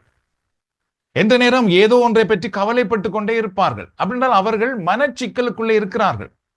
நாம் தொடர்ந்து இருக்க முடியாது. ஒரு ஒரு ஒரு ஒரு சில நேரத்தில் இருக்கலாம், பரவாயில்லை. எல்லாருக்குமே பல சோதனைகள் வரத்தான் செய்கிறது. ஆனால் தொடர்ச்சியாக நாம் இருக்கிறோம் என்றால் அதிலிருந்து கட்டாயமாக நமக்கு விடுதலை வேண்டும். அந்த விடுதலை இயேசு வழியாகத்தான் நாம் பெற்றுக்கொள்கிறோம். அதிலிருந்து நாம் விடுதலை பெற்றுக்கொள்ளவில்லையோ அது அப்படியே நம்முடைய குடும்ப வாழ்க்கையை, நம்முடைய குடும்ப சமாதானத்தை, சந்தோஷத்தை கெடுக்க ஆரம்பித்து விடுகின்றது. மூன்றாவது, பேச்சு சிக்கல். இந்த பேச்சு பார்த்து இருந்தால் ஒரு முக்கியமான ஒன்று. நாம் பேசுவது கடவுள் நமக்கு கொடுத்திருக்கிற ஒரு பெரிய பெரிய பெரிய ஒரு ஆசீர்வாதமான வரம் இந்த பேச்சு. ஆனால் எத்தனையோ பேர் இந்த பேச்சினால் சிறைப்பட்டு போயிருக்கிறார்கள். நிறைய பேர் பார்த்தீர்கள் என்றால் அவிசுவாசமான விடயங்களை கதைப்பார்கள், பிழையான விடயங்களை, பொய்யான விடயங்களை கதைப்பார்கள். பொய் கதைப்பது மகா பெரிய தவறு. அது பெரிய கட்டு. அது நாம் பொய் கதைத்தோம் என்றால் அது அந்த கட்டு நம்முடைய வாழ்க்கையில பெரிய பிரச்சனைகளை கொண்டு வந்து விடும். சரியோ? சில பேருக்கு அப்படியே அறியாமலேயே அது சாதாரணமாகவே பொய் வந்து கொண்டே இருக்கும். அது மிக கவனமா இருக்கணும். நாம் அதுல அது நமக்கு தெரிகிறது என்றால் நாம் ஆண்டவரிடத்திலே மன்னிப்பு கேட்டு அதிலிருந்து நாம் விடுதலைக்காக செபிக்க வேண்டும். இல்லையோ அந்த பொய் அப்படியே நம்முடைய பிள்ளைகளுக்கெல்லாம் காவப்பட்டு கொடுக்கப்பட்டு கொண்டே இருக்கும். அவர்களும் பின்பு பொய் சொல்லுகிறவர்களாக வந்து விடுவார்கள். பொய் என்பது மகா பெரிய ஆபத்தான ஒன்று. ஒரு விடயம் இல்லையா, நாங்கள் வெளிப்படையாவே சொல்லிவிடுவோம். ஓகே, இது எங்களுக்கு தெரியாது, அல்ல இது என்னுடைய பிள்ளை, அல்லது இது எனக்கு செய்ய முடியவில்லை, அவ்வளவுதான். அதுக்கு ஒரு பொய் சொல்லக்கூடாது. நாம் பொய் சொல்லுகிறோம் என்றால் தொடர்ச்சியாக அங்கு நாம் சிறைப்பட்டு போயிருக்கிறோம், விழுங்கப்பட்டிருக்கிறோம். அந்த பொய் கடவுளுடைய ஆசீர்வாதத்தை நம்மிடத்திலிருந்து தடுத்து நிறுத்தி விடுகிறது. அது மட்டும் இல்லாமல் நீங்கள் பார்த்தீர்கள் என்றால் சபிக்கிறது. இன்னொரு ஆளை பற்றி தவறாக கதைக்கிறது, தவறாக கூறுவது, சபிக்கிறது சாதாரணமாக சில மக்கள் சாதாரணமாக செய்கிறார்கள். சரியோ? எத்தனையோ கிறிஸ்தவர்கள் சாதாரணமாக பிள்ளைகளை சபிக்கிறது, குடும்பத்தை, உறவுகளை சபிக்கிறது. இது எல்லாமே பார்த்து கண்டால் வார்த்தையால் நாம் சிறைப்பட்டிருக்கிறோம் என்பதை காட்டுகிறது. அது மட்டுமல்லாமல் பார்த்தீர்கள் என்றால் கபடான பேச்சு, ஒரு ஒரு ஒரு ஒரு ஒரு கபடை வச்சுக்கொண்டு கதைக்கிறது. சரியோ? இதெல்லாம் பார்த்து கண்டால் நம்முடைய வாழ்க்கையில இறைவனால் கொடுக்கப்படுகிற ஆசீர்வாதத்தை தடுக்கின்ற ஒன்று. அதே நேரத்தில் நம்மை அலகையினுடைய அரசுக்குள் வைத்திருக்கிற விடயங்கள் தான் இவைகள். சோ இவைகள் எல்லாம் நமக்கு விடுதலை கிடைக்க வேண்டும். இந்த விடுதலைக்காகத்தான் இயேசு சிலுவையிலே மரித்தார். இவற்றிலிருந்து நாம் விடுதலை அடையும் பொழுது மட்டும்தான் நாங்கள் நல்ல ஒரு கிறிஸ்தவ வாழ்க்கை வாழ முடியும். கடவுளுடைய ஆசீர்வாதத்தை நம்முடைய வாழ்க்கையில நாம் அனுபவிக்க முடியும். நான்காவது பார்த்தீர்கள் என்றால் பாலியல் சிக்கல். இது கூட இன்றைக்கு ஒரு பெரிய பிரச்சனையாக தான் இருக்கிறது. பாலியல் சிக்கல் இது இன்றைக்கல்ல, எப்பயுமே எல்லா இடத்துலையும் நிறைய இதுல ஒரு பிரச்சனை. அது ஒரு விபச்சார பழக்கமா இருக்கலாம், அல்லது தவறான உறவு வைத்திருக்கிற ஒன்றாக இருக்கலாம். சரியோ? அல்லது நீங்கள் பார்த்தீர்கள் என்றால் ஒரு ஒழுக்கக்கேடான வாழ்க்கை முறையாக இருக்கலாம், ஒழுக்கக்கேடான சில தவறான பேச்சுக்களாக இருக்கலாம். சோ பாலியல் சம்பந்தமான விடயத்திலே கூட எத்தனையோ பேர் சிறைப்பட்டிருக்கிறார்கள். அதிலிருந்து விடுதலை நாம் பெற வேண்டும். அடுத்தது பார்த்தீங்கன்றால் போதை பொருட்களுக்குள்ளே அகப்பட்டிருப்பது.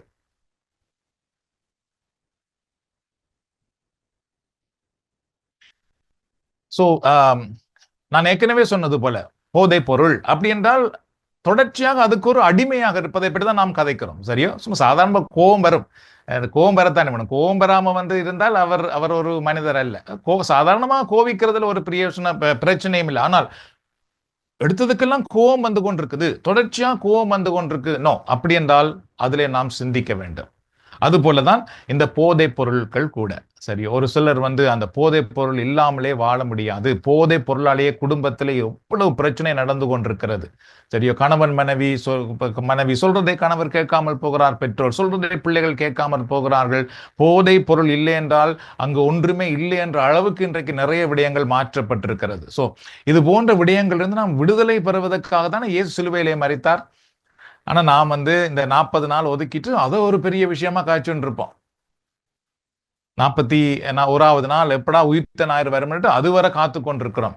சோ இது உண்மையான விடுதலையா என்று கேட்டால் இல்லை, இது எல்லாமே வந்து உண்மையான விடுதலை அல்ல. நாம் இதை தான் விடுதலை என்று நினைத்து விட்டோம். சரி, அடுத்தது பார்த்தீர்கள் என்றால் சில உடல் குறைகள் அல்லது உடல் நல குறைபாடுகள் என்று கூட நாம் சொல்லலாம். உடல் நல குறைபாடுகள் இது வந்து பார்த்தீர்கள் என்றால் உடல் நல குறைபாடு என்றால் எங்களுக்கு சாதாரணமாக ஒரு நோய் வருகிறது, வந்து போகிறது, அது வேற விடயம். நாம் நம்முடைய உடல்நிலைக்கு நாம் வந்து ஓய்வு கொடுக்காதனால் சாப்பாடு சரியில்லை அல்லது ஏதோ ஒரு துக்கமான நிகழ்வு நடந்தது, சரி, அது திடீரென வருகிறது, அதுக்கு பின் மருந்து எடுக்கிறோம், அது போய்விடுகிறது. ஆனால் தொடர்ச்சியாக சில நோய்கள் இருக்கிறது. அப்படி என்றால் அதற்காக நாம் ஜெபிக்கவும் அதிலிருந்து விடுதலை பெறவும் நாம் அழைக்கப்படுகிறோம்.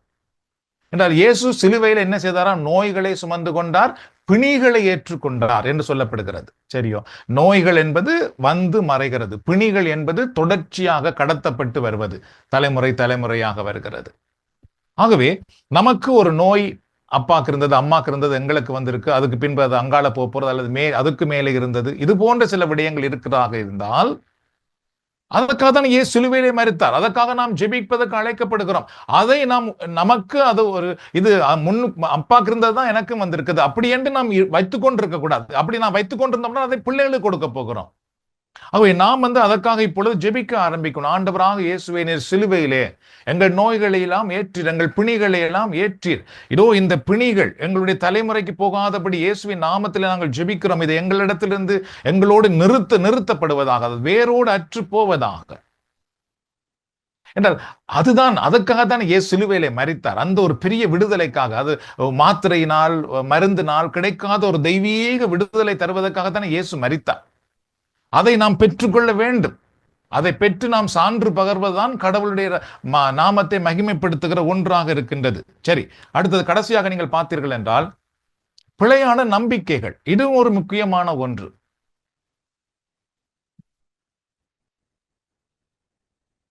பிழையான நம்பிக்கைகள். சரியோ, இது பிழையான நம்பிக்கைகள் என்று சொல்லி பார்க்கும் பொழுது பார்த்தென்றால் தவறான விடயங்களை சரி என்று நம்பிக்கொண்டிருப்பது ஒன்று, தவறான ஆன்மீக நம்பிக்கையிலே நாம் இருப்பது. சரியோ, ஆன்மீகம் என்றாலே என்னென்று தெரியாமல் தவறான விடயங்களை எல்லாம் நான் நம்பிக்கொண்டு அதான் சரி என்று சொல்லி கொண்டிருக்கிறோம். இது எல்லாம் நம்முடைய வாழ்க்கையில் இருக்கிற கட்டுத்தான், அறியாமைதான். இவைகள்லாம் நம்மை உண்மையாகவே கிறிஸ்துவிடத்திலே வர விடாமல் தடுத்து கொண்டிருக்கின்றது. சரியோ, நிறைய கத்தோலிக்க மக்கள் நமக்கு வந்து எத்தனையோ விதமான நம்பிக்கை எல்லாம் இருக்குது. சரியோ, சைவினை சூனியங்கள்ல அதெல்லாம் தாண்டி இந்த சாத்திரங்கள் இதுகள்ல நிறைய நம்பிக்கை வைத்திருக்கிறோம். அது போல வந்து இயேசு சொல்லுகிற விடயம் ஒன்றுமே நான் நம்புறதில்லை, சும்மா வேறு விடையெல்லாம் நான் நம்பிக்கொண்டிருக்கின்றோம். சோ இது போன்ற சில முக்கியமான விடயங்களை நாம் அடையாளம் கண்டுகொண்டு அதிலிருந்து நாம் விடுதலை அடையாமல் போனோம் என்றால் தொடர்ச்சியாக நம்முடைய வாழ்க்கை, நம்முடைய குடும்பம் அந்த இருளுக்குள் இருக்க போகின்றது. அதனால இயேசு விடுதலை கொடுக்க வந்தேன் அப்படி என்று சொல்லுவார். சிறைப்பட்டோருக்கு விடுதலை. அப்ப அந்த விடுதலை என்ன? இது போன்ற அனைத்து சிக்கல்களில் இருந்து நமக்கு கிடைப்பதுதான் உண்மையான விடுதலையாகும். சரி, அடுத்தது நாம் இதை பார்ப்போம். அழகை எவ்வாறு நம்மை அந்த கட்டுக்குள்ளே கொண்டு போகிறான் அல்லது கட்டுக்குள்ளே வைத்திருக்கிறான், இதையும் நாம் அறிய வேண்டும். நமக்குள்ளே இந்த பிரச்சனை இருக்கலாம், சரி, எவ்வாறு அழகை வந்து இந்த கட்டுக்குள்ளே நம்மை வைத்திருக்கின்றான் அப்படி என்று நாம் பார்த்தோம் என்றால், அழகை எப்பொழுதும் நீங்கள் அறிந்து கொள்ள வேண்டும். நாம் வந்து அழகைக்கு இடம் கொடுக்காமல் போனால் அதனால் நமக்குள்ளே வர முடியாது, அதனால் வந்து நமக்கு ஒன்றுமே செய்ய முடியாது. அதனால முதல்ல அழகை என்ன செய்கிறது என்றால் நம்மை தூண்டுவான். அதை செய்வதற்கு நம்மை தூண்டுவதான் அழகையினுடைய வேலை. நாம் அதை செய்த பின்பு அப்படியே அவனுடைய கட்டுக்குள்ளே நாம் வந்து விடுவோம். தெரியும், அதாவது வந்து ஒன்றை நாம் பேசுவதற்கும் அது தூண்டுவான், உன்னை கதைப்பதற்கு தூண்டுவான். நாம் கோவப்பட்டு உன்னை பேசுவோம் அல்லது உன்னை செய்து விடுவோம். அதுக்கு பின்பு அப்படியே அவனுடைய கட்டுக்குள் நாம் வந்து விடுவோம். அதுக்கு பின்பு அவன் நம்மை ஆளுமை செய்ய ஆரம்பித்து விடுவான். ஸோ அந்த அடிப்படையில பார்க்கும் பொழுது முதலாவது பார்த்துக்கொண்டால் தவறான பழக்கங்கள், பழக்க வழக்கங்கள். தவறான பழக்க வழக்கங்களுக்கு முதல் தூண்டுவான். அதை நாம் செய்ய ஆரம்பித்த உடனே அந்த தவறான பழக்க வழக்கங்கள் வழியாக நம்முடைய குடும்பத்துக்குள், நம்முடைய வாழ்க்கைக்குள், நம்முடைய குடும்ப உறவுக்குள் அவன் வந்து விடுகிறான். வந்து அதற்கு பின்பு அவன்தான் அந்த குடும்பத்தை நடத்த ஆரம்பிக்கின்றான், நம்முடைய வாழ்க்கையை நடத்த ஆரம்பித்து விடுகிறான். காரணம் என்னென்றால் நாம் தவறான பழக்கத்துக்கு இடம் கொடுத்ததான் காரணம். ஆனால் நாம் கிறிஸ்து வழியாக விடுதலை பெறும் பொழுது அந்த தவறான பழக்கத்துக்கு இடம் கொடுக்காமல் இருப்பதற்கு பரிசுத்த ஆவியானவர் நமக்கு உதவி செய்கின்றார். அடுத்தது தூய்மையற்ற ஊடக தாக்கம். அதாவது தவறான விடயங்களை பார்க்க வைப்பது, நம்முடைய ஆன்மீகத்தை கெடுக்கக்கூடிய விடயங்களை பார்க்க வைப்பது, அல்லது பாடல்களை கேட்க வைப்பது. அது இசையாக இருக்கலாம், திரைப்படமாக இருக்கலாம், எதுவாக இருந்தாலும் தவறான ஒரு விடயத்தை நாம் தொடர்ச்சியாக பார்க்க வைப்பது, பின்பு அது போலவே நம்முடைய வாழ்க்கையை சிந்திக்க வைத்து விடுவது. நாம் அதுக்கு இடம் கொடுக்கும் பொழுது அதன் வழியாக அவன் நம்முடைய வாழ்க்கைக்குள் வந்து விடுகிறான்.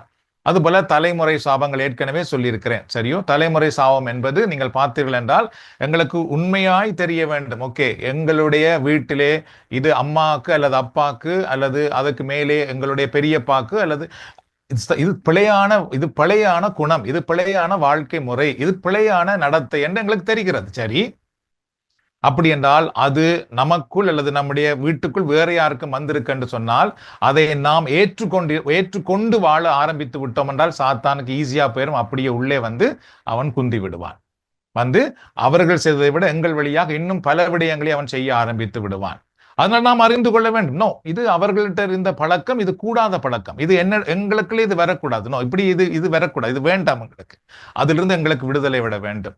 எங்களுக்கு மேலே இருந்து உதாரணமாக எங்களுடைய அம்மா அல்லது எங்களுடைய அப்பா ஒருவர் குடிபோதைக்கு அடிமையா இருக்கிறார், அல்லது பொய் பேசுகிறார், அல்லது கோபிக்கிறார், அல்லது தவறான நடத்தையோ இருந்திருக்கின்றார். சரி, அது இப்பொழுது எங்களை பார்க்கக்கூடியதா இருக்கு. நமக்குள்ளும் நம்முடைய வீட்டுக்குள்ளும் வேற யாருக்கோ வந்திருக்குது. ஓஹோ, வந்திருக்கின்றால் அது எங்கிருந்து வந்திருக்குது? அங்கிருந்து இங்கே வந்திருக்குது. இப்ப நாம் அதை கண்டவுடனே நாம் என்ன செய்ய வேண்டும்? அது எங்களுக்கு வேண்டாம் ஆண்டவரே, இது இந்தோடு முடியட்டும் இது என்று நாம் அதை எதிர்த்து நிற்காமல் அதை நாம் வரவேற்க ஆரம்பித்து விட்டோம் என்றால் அது நம்முடைய தலைமுறைக்கு போகும். சரியோ? சில பேருக்கு பார்த்தீங்கன்னா சண்டித்தனம் என்றால் அது ஒரு பெரிய பெருமை. அது எங்க அப்பா அப்படிதான் சண்டித்தனக்காரன், மகனும் சண்டித்தனமாய் வந்துட்டான். எனிவே, சோ அப்ப அந்த சண்டித்தனம் என்ன செய்ய போகிறது? குடும்பத்துல என்ன சமாதானத்தை கொண்டு வரப்போது? சமூகத்திலேயே பெரிய பிரச்சனையாகி விடுகிறது. இது போல நிறைய தவறான விடயங்கள் கடத்தப்படுகிறது. அதை நாம் அறிந்து கொள்ள வேண்டியது மிக மிக அவசியம். அடுத்தது பார்த்து கண்டால் இதுவுமே முக்கியமான ஒன்று, அதிர்ச்சி அல்லது அடக்குமுறை. தெரியும், ஒரு ஒரு ஒரு குடும்பத்திலே நீங்கள் பார்த்து கண்டால் அதிர்ச்சியாக நடக்கிற ஒரு சம்பவம் தொடர்ந்து அவர்களை அந்த அந்த பயத்திலே, அந்த அச்சத்திலே வச்சிருக்கும். அவர்கள் கட்டாயமாக அவர்களுக்கு விடுதலை தேவை. அந்த அதிர்ச்சியில், அந்த தாக்கத்திலிருந்து அவர்களுக்கு விடுதலை வர வேண்டும். அதே போல அடக்குமுறை. சில குடும்பங்களிலே பார்த்து கண்டால் அடக்குமுறை இருந்திருக்கும். அது கணவராக இருக்கலாம், பெரியோராக இருக்கலாம், அல்லது அவர்கள் வேறு ஒரு ஆட்களாலே அடக்கப்பட்டிருக்கலாம். அதனாலே அவர்கள் அதுக்கு பின்பு பயந்து போயிருப்பார்கள். அதுக்கு பின்பு அவர்கள் களவு செய்ய, பொய் சொல்ல, சில விடயங்கள் மறைவாக செய்ய ஆரம்பித்திருப்பார்கள். சரி, அது எதனால் வந்தது என்றால் அடக்குமுறையாலே வந்தது.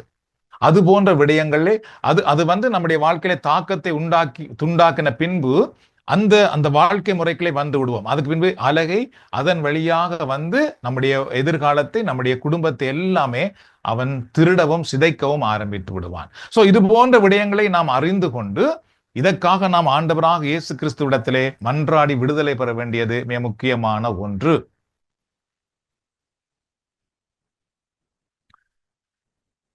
கடைசியாக பார்த்துக்கொண்டால் தவறான ஆன்மீக உறவுகள். இது மிக முக்கியமான ஒன்று, தவறான ஆன்மீக உறவு. அதாவது தவறான ஆன்மீக உறவு என்றால் நான் எதை சொல்ல வருகிறேன் என்றால், நம்முடைய விசுவாசத்தை கெடுக்கக்கூடிய, திசை திருப்பக்கூடிய விடயங்கள், அந்த உறவுகள் இருந்து நாம் நம்மை பாதுகாத்துக் கொள்ள வேண்டும். முக்கியமாக இப்பொழுது நாம் பார்த்தோம்னா கிறிஸ்துவை அறிகிற அறிவுக்கு வருகிறோம். மீண்டும் மீண்டும் நம்மை திருப்பி எங்களை பழைய நிலைக்கு கொண்டு போகிற உறவுக்குள்ளேயே நாம் இருந்து கொண்டு அவர்களை சரிப்படுத்த வேண்டும் அல்லது அவர்கள் சொல்லுவதை செய்ய வேண்டும் நாம் அப்படி போக ஆரம்பித்தோம் என்றால் நாம் உண்மையான விடுதலைக்குள்ளே வர முடியாது. திருப்பி அந்த கட்டுக்குள்ளே நாம் போய்கொண்டே இருப்போம். சரியோ? அதிலிருந்து நம்மை நாம் பாதுகாத்துக் கொள்ள வேண்டும். அதுக்காக உறவை உடைக்க வேண்டிய அவசியம் இல்லை. அவர்களோடு அந்த விடயங்களுக்குள்ளே நாம் போகாமல் இருந்து விடுவது மிக மிக நல்ல மிக மிக எங்களுக்கு நன்மையான ஒன்று. 2வது, நாம் சில பிற மதம் அல்லது பிற கிறிஸ்துவை சாராத வேற நம்பிக்கைக்குரியவர்களோடு பழகும் பொழுது நாம் மிக கவனமா இருக்க வேண்டும். அவர்களிடத்தில் இருக்கிற சில தீமையான தாக்கங்கள் நம்முடைய குடும்பத்தை, நம்முடைய வாழ்க்கையை தாக்குவதற்கான சில காரணங்கள் கூட இருக்கின்றது. சரியோ? அதிலும் நாம் மிக கவனமாக இருக்க வேண்டும். அதனாலதான் சில சில சில பேர் சிலர் வீட்டுக்கு வந்துட்டு போனால், அல்லது சில வீட்டுக்கு நாம் போயிட்டு வந்தால், சிலரோடு கதைத்த பின்பு பார்த்துக்கிட்டால் நம்முடைய உடல்நிலை, மனநிலை, சில விடயங்கள் எல்லாம் மாற்றம் அடையும். என்ன செய்வது, ஏதோ ஒரு பிரச்சனையாக இருக்கும், அல்லது மனமெல்லாம் ஒரு ஒரு அமைதி இல்லாமல் இருக்கும். ஸோ அந்த விடயங்களை நாம் கவனிக்க வேண்டும். நாம் யாரோடு பழகி இருக்கிறோம், யார் வந்து போனார்கள், யார் கதைத்தார்கள், என்ன நடந்தது, யார் வீட்டுக்குள்ளே வந்தார்கள், அது என்ன கொண்டு வந்தார்கள். சோ இது போன்ற விடயங்களை நாங்கள் ஆன்மீக ரீதியில சில நேரத்தில் நாம் கவனிக்க வேண்டும். அதனாலே நமக்கு ஒரு பிரச்சனை என்று தெரிகிறது என்றால் மிக மிக கவனமாக அதிலிருந்து நாம் பாதுகாக்கப்பட வேண்டியது மிக மிக அவசியமாகும். பவுல் சொல்லுவார், ஒரு இறை மக்களாகிய நாங்கள் தவறான, அதாவது சிலை வழிபாட்டுக்காரர்களோடு எங்களுக்கு என்ன உறவு அப்படி என்று சொல்லுவார் அவர். தெரியும். அதனாலே நாம் இது போன்ற சில உறவு விடயங்களிலே கூட நாம் மிக கவனமாக இருக்க வேண்டும். அது நம்மை கூட சில நேரம் பாதிப்பதற்கு வாய்ப்புகள் உண்டு. சாலமோன் கூட அவ்வாறு பாதிக்கப்பட்டதை நாம் அறிந்திருக்கின்றோம். சரி, இப்ப நாம் இதை ஜெபத்துக்கான சில விடயங்களை பார்ப்போம். விடுதலை எவ்வாறு நாம் பெறுவது? முதலாவது பார்த்துக்கொண்டால், நமக்குள்ளே அந்த உண்மையாக நாம் இப்பொழுது கேட்ட அந்த விடுதலையை நாம் பெற்றுக்கொள்ள வேண்டும் என்றால், முதலாவது நாம் அறிந்து கொள்ள வேண்டிய ஒன்று, நமக்கு எங்கே பிரச்சனை இருக்கிறது என்பதை நாமவே முதல் அறிந்து கொள்ள வேண்டும். எங்களுக்கு தான் தெரியும், உங்களுக்கு தான் தெரியும் எந்த விடயத்திலே பிரச்சனை இருக்கண்டு. சரியோ? எனக்கு தான் தெரியும் எங்கே எனக்கு பிரச்சனை இருக்கண்டு. உங்களுக்கு தான் தெரியும் உங்களுக்கு எங்கே பிரச்சனை இருக்கண்டு. முதலாவது அதை அடையாளம் கண்டுகொள்ளும். இது என் வாழ்க்கையில் இருக்கிற ஒரு பிரச்சனை, ஒரு பலவீனம், ஒரு தடை. அறிந்த பின்பு அதை அடையாளம் கண்டு அதற்காக இப்பொழுது நீங்கள் செபிக்க ஆரம்பிக்க வேண்டும். 1 யோவான் 1 அதிகாரத்தில் 9வது இறைவார்த்தை சொல்லுகிறது, நம் பாவங்களை நாம் ஒப்புக்கொள்வோம் என்றால் கடவுள் நம் பாவங்களை மன்னித்து குற்றம் அனைத்திலிருந்தும் நம்மை தூய்மைப்படுத்துவார். முதலாவது, நம்முடைய குற்றங்களை நாம் அறிந்து அதற்காக உண்மையாகவே நாம் ஆண்டவரிடத்திலே மன்றாட ஆரம்பிக்க வேண்டும். ஆண்டவரே, இது என்னுடைய குணம், பிழையான குணம், எனக்கு விடுதலை வேண்டும் ஆண்டவரே என்று கேட்கும் பொழுது கடவுள் அந்த விடுதலையை நமக்கு கொடுக்கிறார். 2வது, கிறிஸ்துவிலே உங்களுடைய அதிகாரத்தை நீங்கள் பயன்படுத்திக் கொள்ளுதல். லூக்காஸ் 10 அதிகாரம் 19வது இறைவார்த்தை, பாம்புகளையும் தேள்களையும் மிதிக்கவும் பகைவரின் வல்லமையை அனைத்தையும் வெல்லவும் உங்களுக்கு அதிகாரம் கொடுத்திருக்கிறேன், உங்களுக்கு எதுவுமே தீங்கு விளைவிக்காது. இந்த நிலைக்கு நான் வருவது, இதுக்காக நான் நெடுக உங்களுக்கு சொல்லுவேன், பரிசுத்த ஆவியானுடைய வல்லமைக்காக ஜெபியுங்கள், அபிஷேகத்துக்காக மன்றாடுங்கள் என்று நான் உங்களுக்கு நெடுக சொல்லுவேன். ஏன் அப்படி நான் சொல்லுகிறேன் என்றால், நீங்கள் சில விஷயத்துக்கு தான் ஆண்டவரிடத்திலே கேட்க முடியும், ஆண்டவரே இந்த கஷ்டத்திலிருந்து எங்களுக்கு விடுதலை தாரும் என்று. எல்லாவற்றையும் நீங்கள் ஆண்டவரை விடுதலையாக்கும் என்று கேட்க முடியாது. அந்த ஆண்டவர் உங்களுக்கு அந்த வல்லமையை தந்து விட்டார், எங்களுக்கு அந்த வல்லமையை தந்து விட்டார். இப்ப ஆண்டவர் என்ன சொல்லுகிறார் என்றால், நீ தான் அதை அகற்ற வேண்டும், நான் ஒன்றும் செய்ய மாட்டேன், உனக்கு அந்த வல்லமையை நான் கொடுத்து விட்டேன். அதனால இனி நீங்கள் உங்களுடைய செபத்தினுடைய அடுத்த படிக்கு போக வேண்டும். அது எப்படி உங்களுக்கு தெரிகிறது? ஓகே, இந்த பிரச்சனை என் வீட்டுக்குள்ளே இருக்குது, இந்த பிரச்சனை என் வாழ்க்கையில் இருக்கு, இயேசுவின் நாமத்தில் இது அகன்று போவதாக என்று நீங்கள் அதை எதிர்த்து ஜெபிக்கிற ஒரு ஆன்மீக பலனாளியாக மாற வேண்டும். உங்கள் உடலில் இருக்கிற நோயா இருக்கலாம், அல்லது பொருளாதார பிரச்சனையா இருக்கலாம், குடும்பத்தில் இருக்கிற குழப்பமா இருக்கலாம், அல்லது ஏதோ ஒரு ஒரு இருளின் சக்தியா இருக்கலாம். இதை நீங்கள் எதிர்த்து அதை விரட்டினாலே ஒழிய அது உங்களுடைய குடும்பத்தை விட்டு போகாது, உங்கள் வாழ்க்கையை விட்டு போகாது. அப்ப ஆண்டவர் என்ன சொல்லுகிறார் பாருங்கள், உங்களுக்கு நான் அவைகளை வெல்லுவதற்கான அதிகாரத்தை நான் உங்களுக்கு கொடுக்கிறேன். அப்ப அந்த அதிகாரத்துக்காக நாம் ஜெபிக்க வேண்டும். ஆண்டவரே, அந்த அபிஷேகத்தை தாரும், அந்த வல்லமையை எனக்கு தாரும். அதற்கு பின்பு அந்த வல்லமையோடு நீங்கள் ஜெபிக்க ஆரம்பிக்கும் பொழுது அவைகள் விரண்டு ஓடும். சிலது நீங்கள் தான் விரட்டணும். மலையை பார்த்து அகன்று போ என்று சொல்லுங்கள், அது போகும். அப்படிதான் இயேசு சொன்னார். மலை அகன்று போவதற்காக என்னிடத்திலே மன்றாடுங்கள் என்று இயேசு சொல்லவில்லை. நோ, மலையை பார்த்து அகன்று போ என்று சொல்லுங்கள். பிசாசை பார்த்து அகன்று போ என்று சொல்லுங்கள். எனிவே, சோ இரண்டாவது நாம் அதற்காக ஜெபிக்க வேண்டும். மூன்றாவது, பரிசுத்த ஆவியானவருடைய உதவியை நாம் நாட வேண்டும். பரிசுத்த ஆவியானவருடைய உதவி நமக்கு மிக மிக அவசியம்.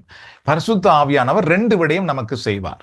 பரிசுத்த ஆவியானுடைய வல்லமைக்காக நாம் ஜெபிக்கும் பொழுது தூய ஆவியானவர் எங்களுக்கு உண்மையாகவே நம்முடைய பலவீனங்கள் என்ன, எதிலிருந்து நாம் விடுதலை பெற வேண்டும் என்பதை நமக்கு சொல்லிக் கொடுப்பார். 2வது, அதிலிருந்து விடுதலை பெறுவதற்கு நமக்கு வல்லமை கொடுப்பார். சரியோ?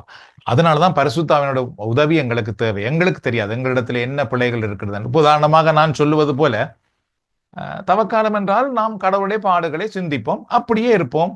அப்படிதான் நாம் இருந்தோம். ஆனால் பரிசுத்த ஆவியானவர் சொல்லுகிறார், நோ. பரிசுத்த ஆவியானவர் சொல்லுகிறார், தவக்காலம் என்றால் நீ விடுதலையை பெற்றுக்கொள். அதுக்கு பின்பு நாம் அதற்காக ஜெபிப்பதற்கு உதவி செய்கிறார். ஜெபிக்கும் பொழுது அதிலிருந்து விடுதலையை நமக்கு கொடுக்கின்றார். கடவுளின் வார்த்தையை பேசுவது அதற்கு பின்பு. நாங்கள் இந்த விடுதலை வாழ்வை நமக்குள்ளே கொண்டு வர வேண்டால் நாம் நம்முடைய வாழ்க்கையில இனி கடவுளுடைய வார்த்தையை படிப்பதும் வாசிப்பதும் அதை பற்றி கதைப்பதையும் நம்முடைய வாழ்க்கைக்குள் நாம் கொண்டு வர வேண்டும். என்றால் கடவுளுடைய வார்த்தை சக்தி வாய்ந்தது. இயேசு அலகையை எப்படி வென்றாராம் பாருங்கள். அவருடைய சோதனையிலே இறை வார்த்தையால தான் அவர் வென்றார், வேறு ஒன்றாலையும் அவர் வெல்லவில்லை. கடவுளுடைய வார்த்தை இவ்வாறு சொல்லப்பட்டிருக்கிறதே, அப்படிதான். அதுக்கு பின்பு அவர் சாத்தானை வெற்றி கொள்ளுகிறார். அப்படின்னு பார்த்தீர்கள் என்றால் இது ஒரு முக்கியமான ஒன்று.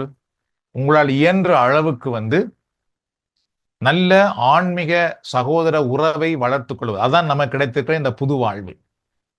இந்த உறவை நாம் விட்டுறக்கூடாது. இதிலே நாம் எப்பொழுதுமே இருந்தால்தான் நாங்கள் உண்மையான ஆன்மீகத்துக்குள்ளே வளர முடியும். மற்றவருடைய செபங்கள் நமக்கு தேவைப்படும், மற்றவருடைய செபங்கள் நமக்கு உதவியாக இருக்கும். இந்த உறவு நம்ம எப்பொழுதும் பாதுகாத்து கொண்டே இருக்கும். சரியோ? இது எங்களுக்கு இறைவனால் கொடுக்கப்பட்ட ஒரு பெரிய ஆசீர்வாதம்.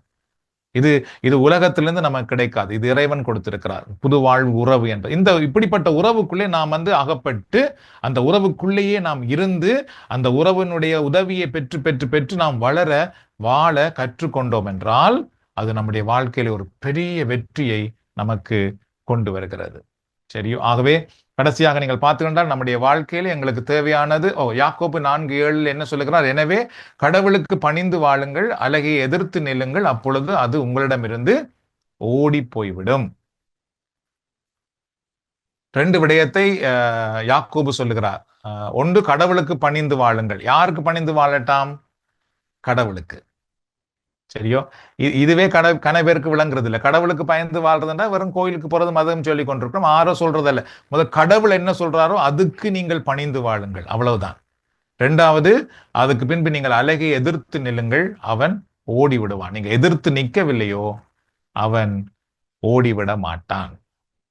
எனவே இதான் நாம் ஜெபிக்க போகிறோம். இதுக்கு நான் ஒரு காலத்துல எனக்கு இது விளங்காமல் இருந்த பொழுது ஒரு நல்ல உதாரணம் எனக்கு விளங்கியது. என்னவென்றால், எங்களோட வீட்டுல ஒரு நாய் வளர்ப்போம் என்றால் அந்த நாய் என்ன செய்யுமா பாருங்கள், எங்களுக்கு பின்னாலேயே வந்து கொண்டிருக்குமா. இப்ப எங்களோட ஊர்ல அவர்கள் வீட்டில இருந்து ஒரு பயணம் செய்யறதுக்காக பஸ் ஸ்டாப்புக்கு போனாலும் அது அந்த பஸ் ஸ்டாண்ட் வரைக்கும் வருமாம். அது தெரியும். இப்ப அந்த நாயை நீ வீட்டுக்கு போன்னு சொன்னா அது போகாதான். அப்ப என்ன செய்யறதாம், அதை கல்லால் எடுத்து சில நேரம் எறிய வேண்டி வருமா. ஓடு அடிச்சா தான் அது ஓடுமா, இல்லைன்னா அதுக்கு பின்னால வந்து கொண்டே இருக்கும். அது போல சாத்தானும் நாம் போற இடமெல்லாம் நம்மோடு வந்து கொண்டுதான் இருப்பான். நாம அதை கடையாளம் கண்டு அப்பாலே போ சாத்தானே என்று சொல்லாமல் போனோமோ, விரட்டாமல் போனோமோ, நம்மோடு அவன் பயணித்துக் கொண்டே இருப்பான். அதை யாக்கோபு சொல்லுகிறார், கடவுளுக்கு பணிந்திருங்கள், அழகை எதிர்த்து நில்லுங்கள். சரி, நாம் இப்பொழுது ஜெபிக்க போகிறோம். இது ஜெப நேரம், இது உண்மையான விடுதலையின் நேரம். நீண்ட நேரம் இறை வார்த்தையை கேட்டிருக்கிறோம் என்றால் இறை வார்த்தை தான் நமக்கு வாழ்வளிப்பது, அதான் நமக்கு மருந்து. இப்பொழுது நாம் ஜெபிக்கும் பொழுது அது நம்முடைய வாழ்க்கைக்குள்ளே இப்பொழுது செயலாற்றப் போகிறது. ஆகவே நீங்கள் இப்பொழுது ஜெப நேரத்திலே உண்மையான விடுதலைக்காக ஆண்டவரை நோக்கி பாருங்கள். உண்மையான விடுதலைக்காக நீங்கள் கடவுளிடத்திலே மன்றாடுங்கள். அதுக்கு பின்பு தொடர்ந்தும் நீங்கள் மன்றாடுங்கள். ஆண்டவர் உங்களுக்கு விடுதலை அளிப்பாராக.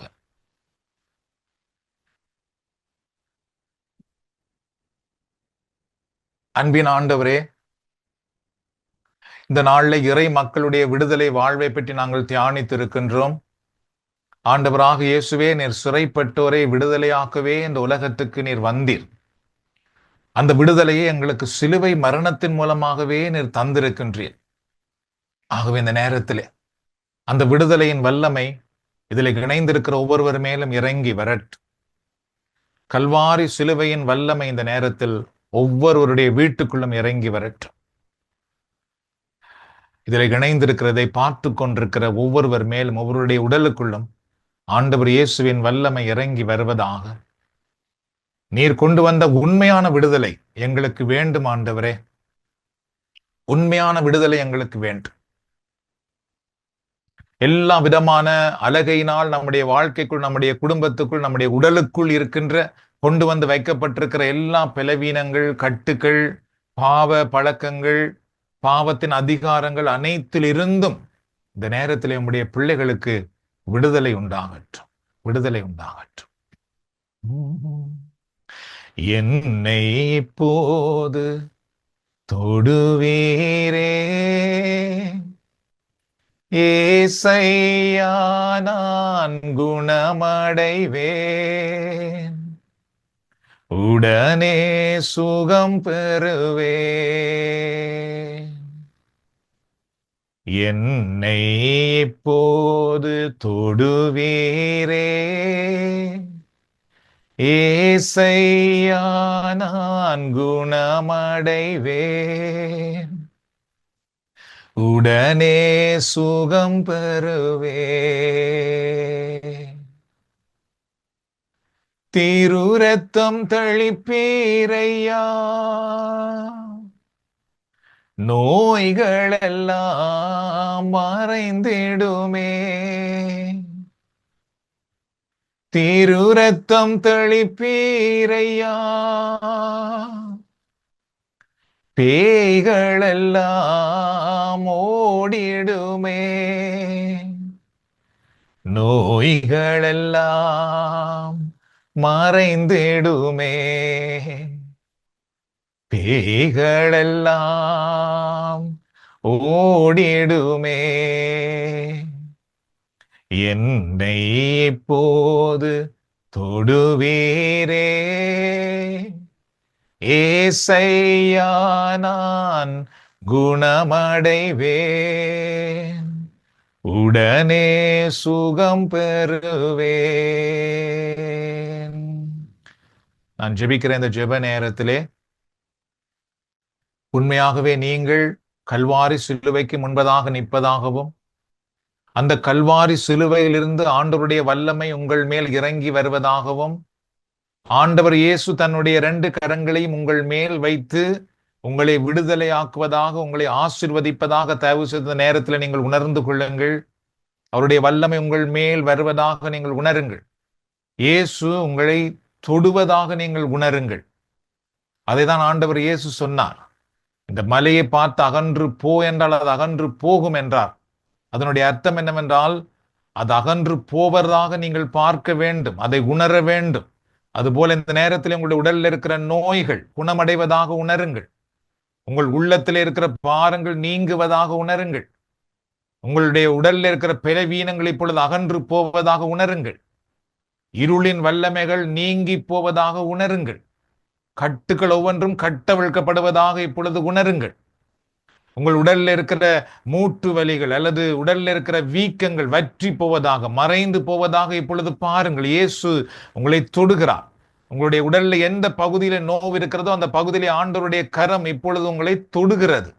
ஆண்டவருடைய வல்லமை அதில் இறங்கி வருகிறது. ஆண்டவருடைய பிரசன்னம் அதில் இறங்கி வருகிறது. இயேசுவின் நாமத்தில் இந்த நோய்கள் இப்பொழுது அகன்று போவதாக. இயேசுவின் நாமத்தினால் அந்த உடலில் இருக்கிற நோய்கள் இப்பொழுது மறைந்து போவதாக.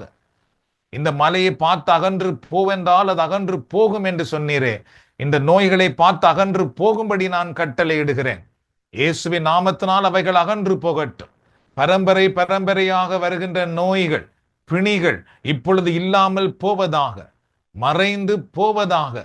நாமானுடைய உடலில் இருந்த குஷ்டரோகம் நீங்கி குழந்தையின் தோல் போல் மாறியது போல இந்த ஜெப நேரத்திலே உம்முடைய பிள்ளைகளுடைய உடலில் இருக்கிற பிணிகள் நீங்கி இதோ இப்பொழுது புதிய உடலாக மாறுவதாக.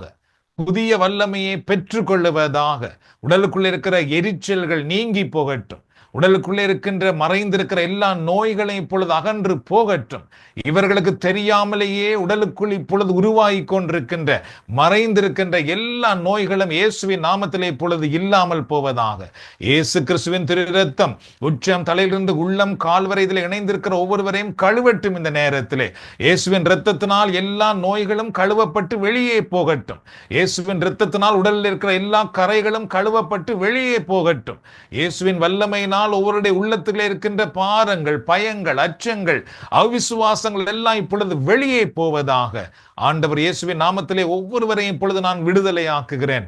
இயேசுவின் நாமத்திலே ஒவ்வொருவருக்கும் இப்பொழுது விடுதலை உண்டாவதாக. இவ்விடத்தில் இருக்கிற கோப குணங்களில் இருந்து, தாழ்வு மனப்பான்மையில் இருந்து, குற்ற மனப்பான்மையில் இருந்து, பயங்களில் இருந்து, பொய் சொல்லுகிற குணங்களில் இருந்து, அல்லது கபடு பேசுகிற குணங்களில் இருந்து, அல்லது தேவையில்லாத வார்த்தைகளை பேசுகிற குணங்களில் இருந்து, சுயநலங்களில் இருந்து இயேசுவின் நாமத்திலே இப்பொழுது ஒவ்வொருவருக்கும் விடுதலை உண்டாவதாக.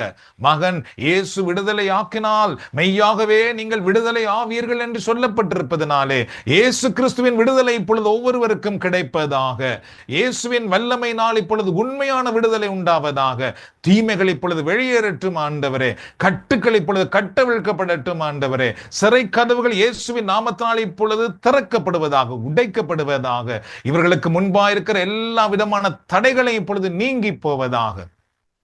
பரிசுத்த ஆவியானுடைய அபிஷேகம் எல்லோரையும் நிரப்பட்டும். இந்த நேரத்திலே பெண்டெக்கோஸ் பெருவிழாவிலே தூய ஆவியானவரே, நீர் அங்கு கூடியிருந்த எல்லோர் மேலும் இறங்கி வந்தீரே, அதுபோல இப்பொழுது ஒரு வல்லமை ஒவ்வொருவருக்குள்ளும் இறங்கி வரட்டும். அந்த வல்லமை இறங்கி வந்த பொழுது அவர்கள் பலனடைந்தார்கள் என்று பார்க்கிறோமே, உம்மை போற்றி துதித்தார்கள் என்று பார்க்கிறோமே, இயேசுதான் ஆண்டவர் என்று அறிக்கை செய்தார்கள் என்று பார்க்கிறோமே. அந்த வல்லமை இப்பொழுது இவர்களுக்குள்ளும் இறங்கி வருவதாக. எல்லா கட்டுக்களிலிருந்து விடுதலை பெற்று எழும்பி நிற்கிற வல்லமை இவர்களுக்குள் இப்பொழுது இறங்கி வரட்டும். ஆண்டவர் இயேசுவுக்கு சான்று பகர்கிற வல்லமை இப்பொழுது இவர்களுக்குள்ளே இறங்கி வரட்டும். ஆண்டவரை துதித்து மாட்சிப்படுத்துகிற வல்லமை இவர்களுக்குள்ளே இறங்கி வருவதாக. நான் இப்பொழுது ஜெபிக்கிற இந்த நேரத்திலே உங்களால் வாய் திறந்து சொல்ல முடியுமாக இருந்தால் நீங்கள் சொல்லுங்கள். இயேசுவின் நாமத்திலே எனக்கு விடுதலை உண்டாகட்டும், இயேசுவின் நாமத்திலே என் நோய் குணமாகட்டும், இயேசுவின் நாமத்திலே எனக்கு விடுதலை உண்டாகட்டும் என்று நீங்கள் வாய் திறந்து சொல்ல முடியும் என்றால் சொல்லுங்கள். இல்லை என்றால் நீங்கள் மனதினாலே சொல்லுங்கள். மற்றவர் வேறு ஏதாவது இடைஞ்சல் இருக்குமானால் நீங்கள் மனதினால் சொல்லுங்கள். உங்கள் ஏழ்மானவர்கள் மார்பிலே கரங்களை வைத்து, இயேசுவே என்னை தொடும், என்னை ஆசீர்வதியும். இந்த நேரத்திலே நான் ஜெபிக்கும் பொழுது நீங்களும் இயேசுவின் நாமத்தில் எனக்கு விடுதலை உண்டாகட்டும் என்று நீங்களும் சொல்லிக் கொள்ளுங்கள் இந்த நேரத்தில். என்றால் நீங்கள் சொல்லும் பொழுது நானும் சொல்லும் பொழுது, ரெண்டு பேரும் இணைந்து சொல்லும் பொழுது மண்ணகத்திலே ஒருமனப்பட்டு எப்பொழுது நாம் கேட்கிறோமோ தந்தை இடத்திலிருந்து அந்த நேரத்தில் விடுதலை வருகிறது என்று ஆண்டவரே சொல்லி இருக்கின்றார். ஆகவே நாம் ஒருமனப்படும் பொழுது அந்த விடுதலை எங்களுக்குள்ள இறங்கி வருகிறது. நாம் இப்பொழுது முதல்ல உங்கள் பிள்ளைகளுக்காக நான் ஜெபிக்கிறேன். அன்பின் ஆண்டவரே, நான் இப்பொழுது ஜெபிக்கிறேன். இவர்கள் ஒவ்வொருவருடைய பிள்ளைகளையும் இப்பொழுது ஆசீர்வதிக்கப்படுவார்களாக. இவர்கள் ஒவ்வொருவருடைய பிள்ளைகளும் இயேசுவின் நாமத்திலே விடுதலைக்குள் வருவார்களாக, இறை நம்பிக்கைக்குள் வருவார்களாக, இறை வெளிச்சத்துக்குள் வருவார்களாக, இறை வார்த்தையை நம்புகிறவர்களாய் வருவார்களாக. இந்த உலகத்தின் வழியிலே இருந்து அவர்கள் பிரிக்கப்பட்டிருப்பார்களாக, சத்ருவினுடைய கோட்டையிலிருந்து விடுதலை பெற்றிருப்பார்களாக, சத்ருவினுடைய வழிகளை எதிர்த்து நிற்பார்களாக. பரிசுத்த ஆவியானுடைய அபிஷேகம் எங்களுடைய பிள்ளைகள் மேல் இறங்கி வருவதாக இந்த நேரத்தில், இறங்கி வருவதாக இந்த நேரத்தில், இறங்கி வருவதாக இந்த நேரத்தில். இரக்கமுள்ள ஆண்டவரே, இதோ ஒவ்வொரு பிள்ளைகளும் உம்முடைய ஆசீர்வாதத்தினால் சிறப்பாக இருக்கும்படி, அழகாக இருக்கும்படி, அவருடைய எதிர்காலம் மிக மகிழ்ச்சியா இருக்கும்படி நான் ஜெபிக்கிறேன் ஆண்டவரே. இதோ இந்த நேரத்தில் இப்பொழுது உங்களுடைய உடல் சுகத்துக்காக நான் ஜெபிக்க போகிறேன். அன்பின் ஆண்டவரே, இப்பொழுது யார் யாருடைய உடலில் என்ன நோய்கள் இருந்தாலும் இயேசுவின் நாமத்திலே இப்பொழுது சுகம் அடையட்டும். நீங்களும் சொல்லுங்கள் உங்களுக்குள்ளே, இயேசுவின் நாமத்திலே சுகம் அடைவதாக என்று. இயேசுவின் நாமத்திலே இப்பொழுது நோய்கள் சுகம் அடைவதாக. இயேசுவின் நாமத்திலே இப்பொழுது நோய்கள் சுகம் அடைவதாக. கட்டுக்கள் நீங்கி போவதாக, நோவுகள் இல்லாமல் போவதாக. ஆண்டவரை, வீக்கங்கள் மறைந்து போவதாக. இரத்தத்திலே உள்ள நோய்கள் குணமடைவதாக, சுகர் நோய் குணமடைவதாக, கிட்னியில் உள்ள நோய் குணமடைவதாக, சுவாச பையில் உள்ள நோய் குணமடைவதாக. ஆண்டவரை, உடலின் எந்த பகுதியிலே, முன்பகுதி பின்பகுதியில் இருக்கிற நோய்கள் குணமடைவதாக. கால்களிலே, கரங்களிலே, கழுத்திலே, வாயிலே, கண்ணிலே, மூக்கிலே இருக்கிற ஒவ்வொரு நோய்களும் இயேசுவின் நாமத்திலே இப்பொழுது சுகமடைவதாக. அடைவதாக. நன்றி ஆண்டவரே, உம்மை போற்றுகிறோம், உம்மை துதிக்கிறோம், உம்மை ஆராதிக்கிறோம். இப்பொழுது ஆண்டவருடைய ஆசீர்வாதத்துக்காக நான் ஜெபிக்க போகிறேன். நீங்களும் அதில் இணைந்து கொள்ளுங்கள். அன்பின் ஆண்டவரே, இதோ இந்த நேரத்தில் உம்முடைய ஆசீர்வாத வல்லமை இவர்கள் மேல் இறங்கி வருவதாக. சிலுவையிலிருந்து நீர் எங்களை ஆசீர்வதித்திருக்கிறீர். சிலுவையிலிருந்து நீர் எங்களை சபிக்கவில்லை. சிலுவையிலிருந்து நீர் எங்களை தண்டிக்கவில்லை. சிலுவையிலிருந்து நீ பாவி என்று நீர் எங்களுக்கு சொல்லவில்லை. சிலுவையிலே நான் எல்லாம் நிறைவேற்றி விட்டேன், நீங்கள் ஆசீர்வதிக்கப்படுங்கள் என்று தான் நீர் சொல்லியிருக்கின்றீர். உங்கள் துக்கம் மகிழ்ச்சியாக மாறும் என்று நீர் சொல்லியிருக்கிறீர். ஆகவே இந்த நேரத்திலே அந்த ஆசீர்வாதம் இவர்கள் மேல் இறங்கி வருவதாக. இயேசுவின் நாமத்திலே இவர்கள் அப்பொழுது ஆசீர்வதிக்கப்படுவார்களாக. இவருடைய கண்ணீர் துடைக்கப்படுவதாக. வேதனை மறந்து போவதாக. இவருடைய துக்கம் இப்பொழுது மகிழ்ச்சியாய் மாறுவதாக. இவருடைய வாழ்க்கையில் இருக்கிற பாடுகள் நீங்கி உம்முடைய ஆசீர்வாதம் வருவதாக. இவருடைய வாழ்க்கையில் இருக்கிற வனாந்தரங்கள் நீங்கி வயல்வெளி வருவதாக.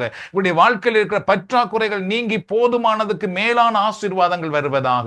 இவருடைய வாழ்க்கையில் இருக்கிற போராட்டங்கள் நீங்கி சமாதானம் வருவதாக. இவருடைய குடும்பத்துக்குள்ள இருக்கிற இருள் நீங்கி ஒளி வருவதாக. இவருடைய குடும்பத்துக்குள்ள இருக்கிற அவிசுவாசங்கள் நீங்கி விசுவாசம் வருவதாக. இவருடைய வாழ்க்கையில இவருடைய வீட்டுக்குள்ளே இதுவரைக்கும் இருந்த ஆண்டவராக இயேசு கிறிஸ்துவுக்கு பிரியமில்லாத அத்தனை நம்பிக்கைகளும் இயேசுவின் நாமத்தில் இல்லாமல் போய் ஆண்டவர் இயேசு இவர்களுக்கு மையமாய் வருவாராக. ஆண்டவர் இயேசு இவர்களுக்கு மேய்ப்பராய் வருவாராக. ஆண்டவர் இயேசுவே இவர்களுக்கு கடவுளாக மீட்பராய் வருவாராக. நீர் எங்களை ஆசீர்வதிப்பதற்காக நன்றி கூறுகிறோம். இப்பொழுது என்னோடு சேர்ந்து நீங்களும் நன்றி கூறுங்கள். ஆண்டவரே, எங்கள் நீர் ஆசீர்வதிப்பதற்காக நன்றி. உம்முடைய ஆசீர்வாதம் இப்பொழுது எங்கள் மேல் இறங்கி வருவதற்காக நன்றி. உம்முடைய பரலோக ஆசீர்வாதங்கள் இப்பொழுது எங்களுக்குள் வருவதற்காக நன்றி. அன்றை கொர்நேலியின் வீட்டிலே பரிசுத்தாவின் அபிஷேகம் இறங்கி வந்தது போல இந்த நேரத்திலே எங்கள் மேல், எங்கள் குடும்பத்தின் மேல் உம்முடைய அபிஷேகம் இறங்கி வருவதற்காக நன்றி. ஆண்டவரே, இந்த நேரத்தில் எங்களை செழிப்பாக்குகிற வல்லமை எங்கள் மேல் இறங்கி வருவதற்காக நன்றி. ஆண்டவரே, அன்றைக்கு மோயிசன் கரங்களை உயர்த்தி இருந்த பொழுது ஆண்டவர் இஸ்ராயேல் மக்கள் விடுதலை பெற்றார்கள்.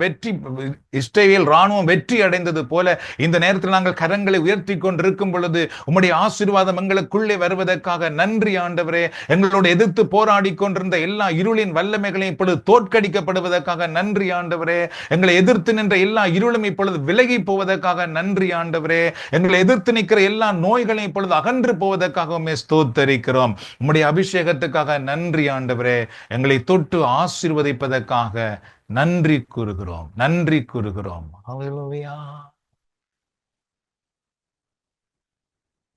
எப்படி நன்றி சொல்வேன்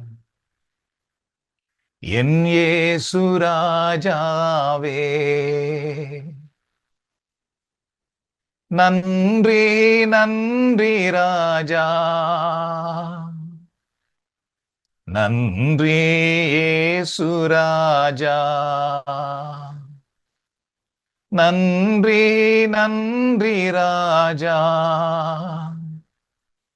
நன்றி இயேசு ராஜா.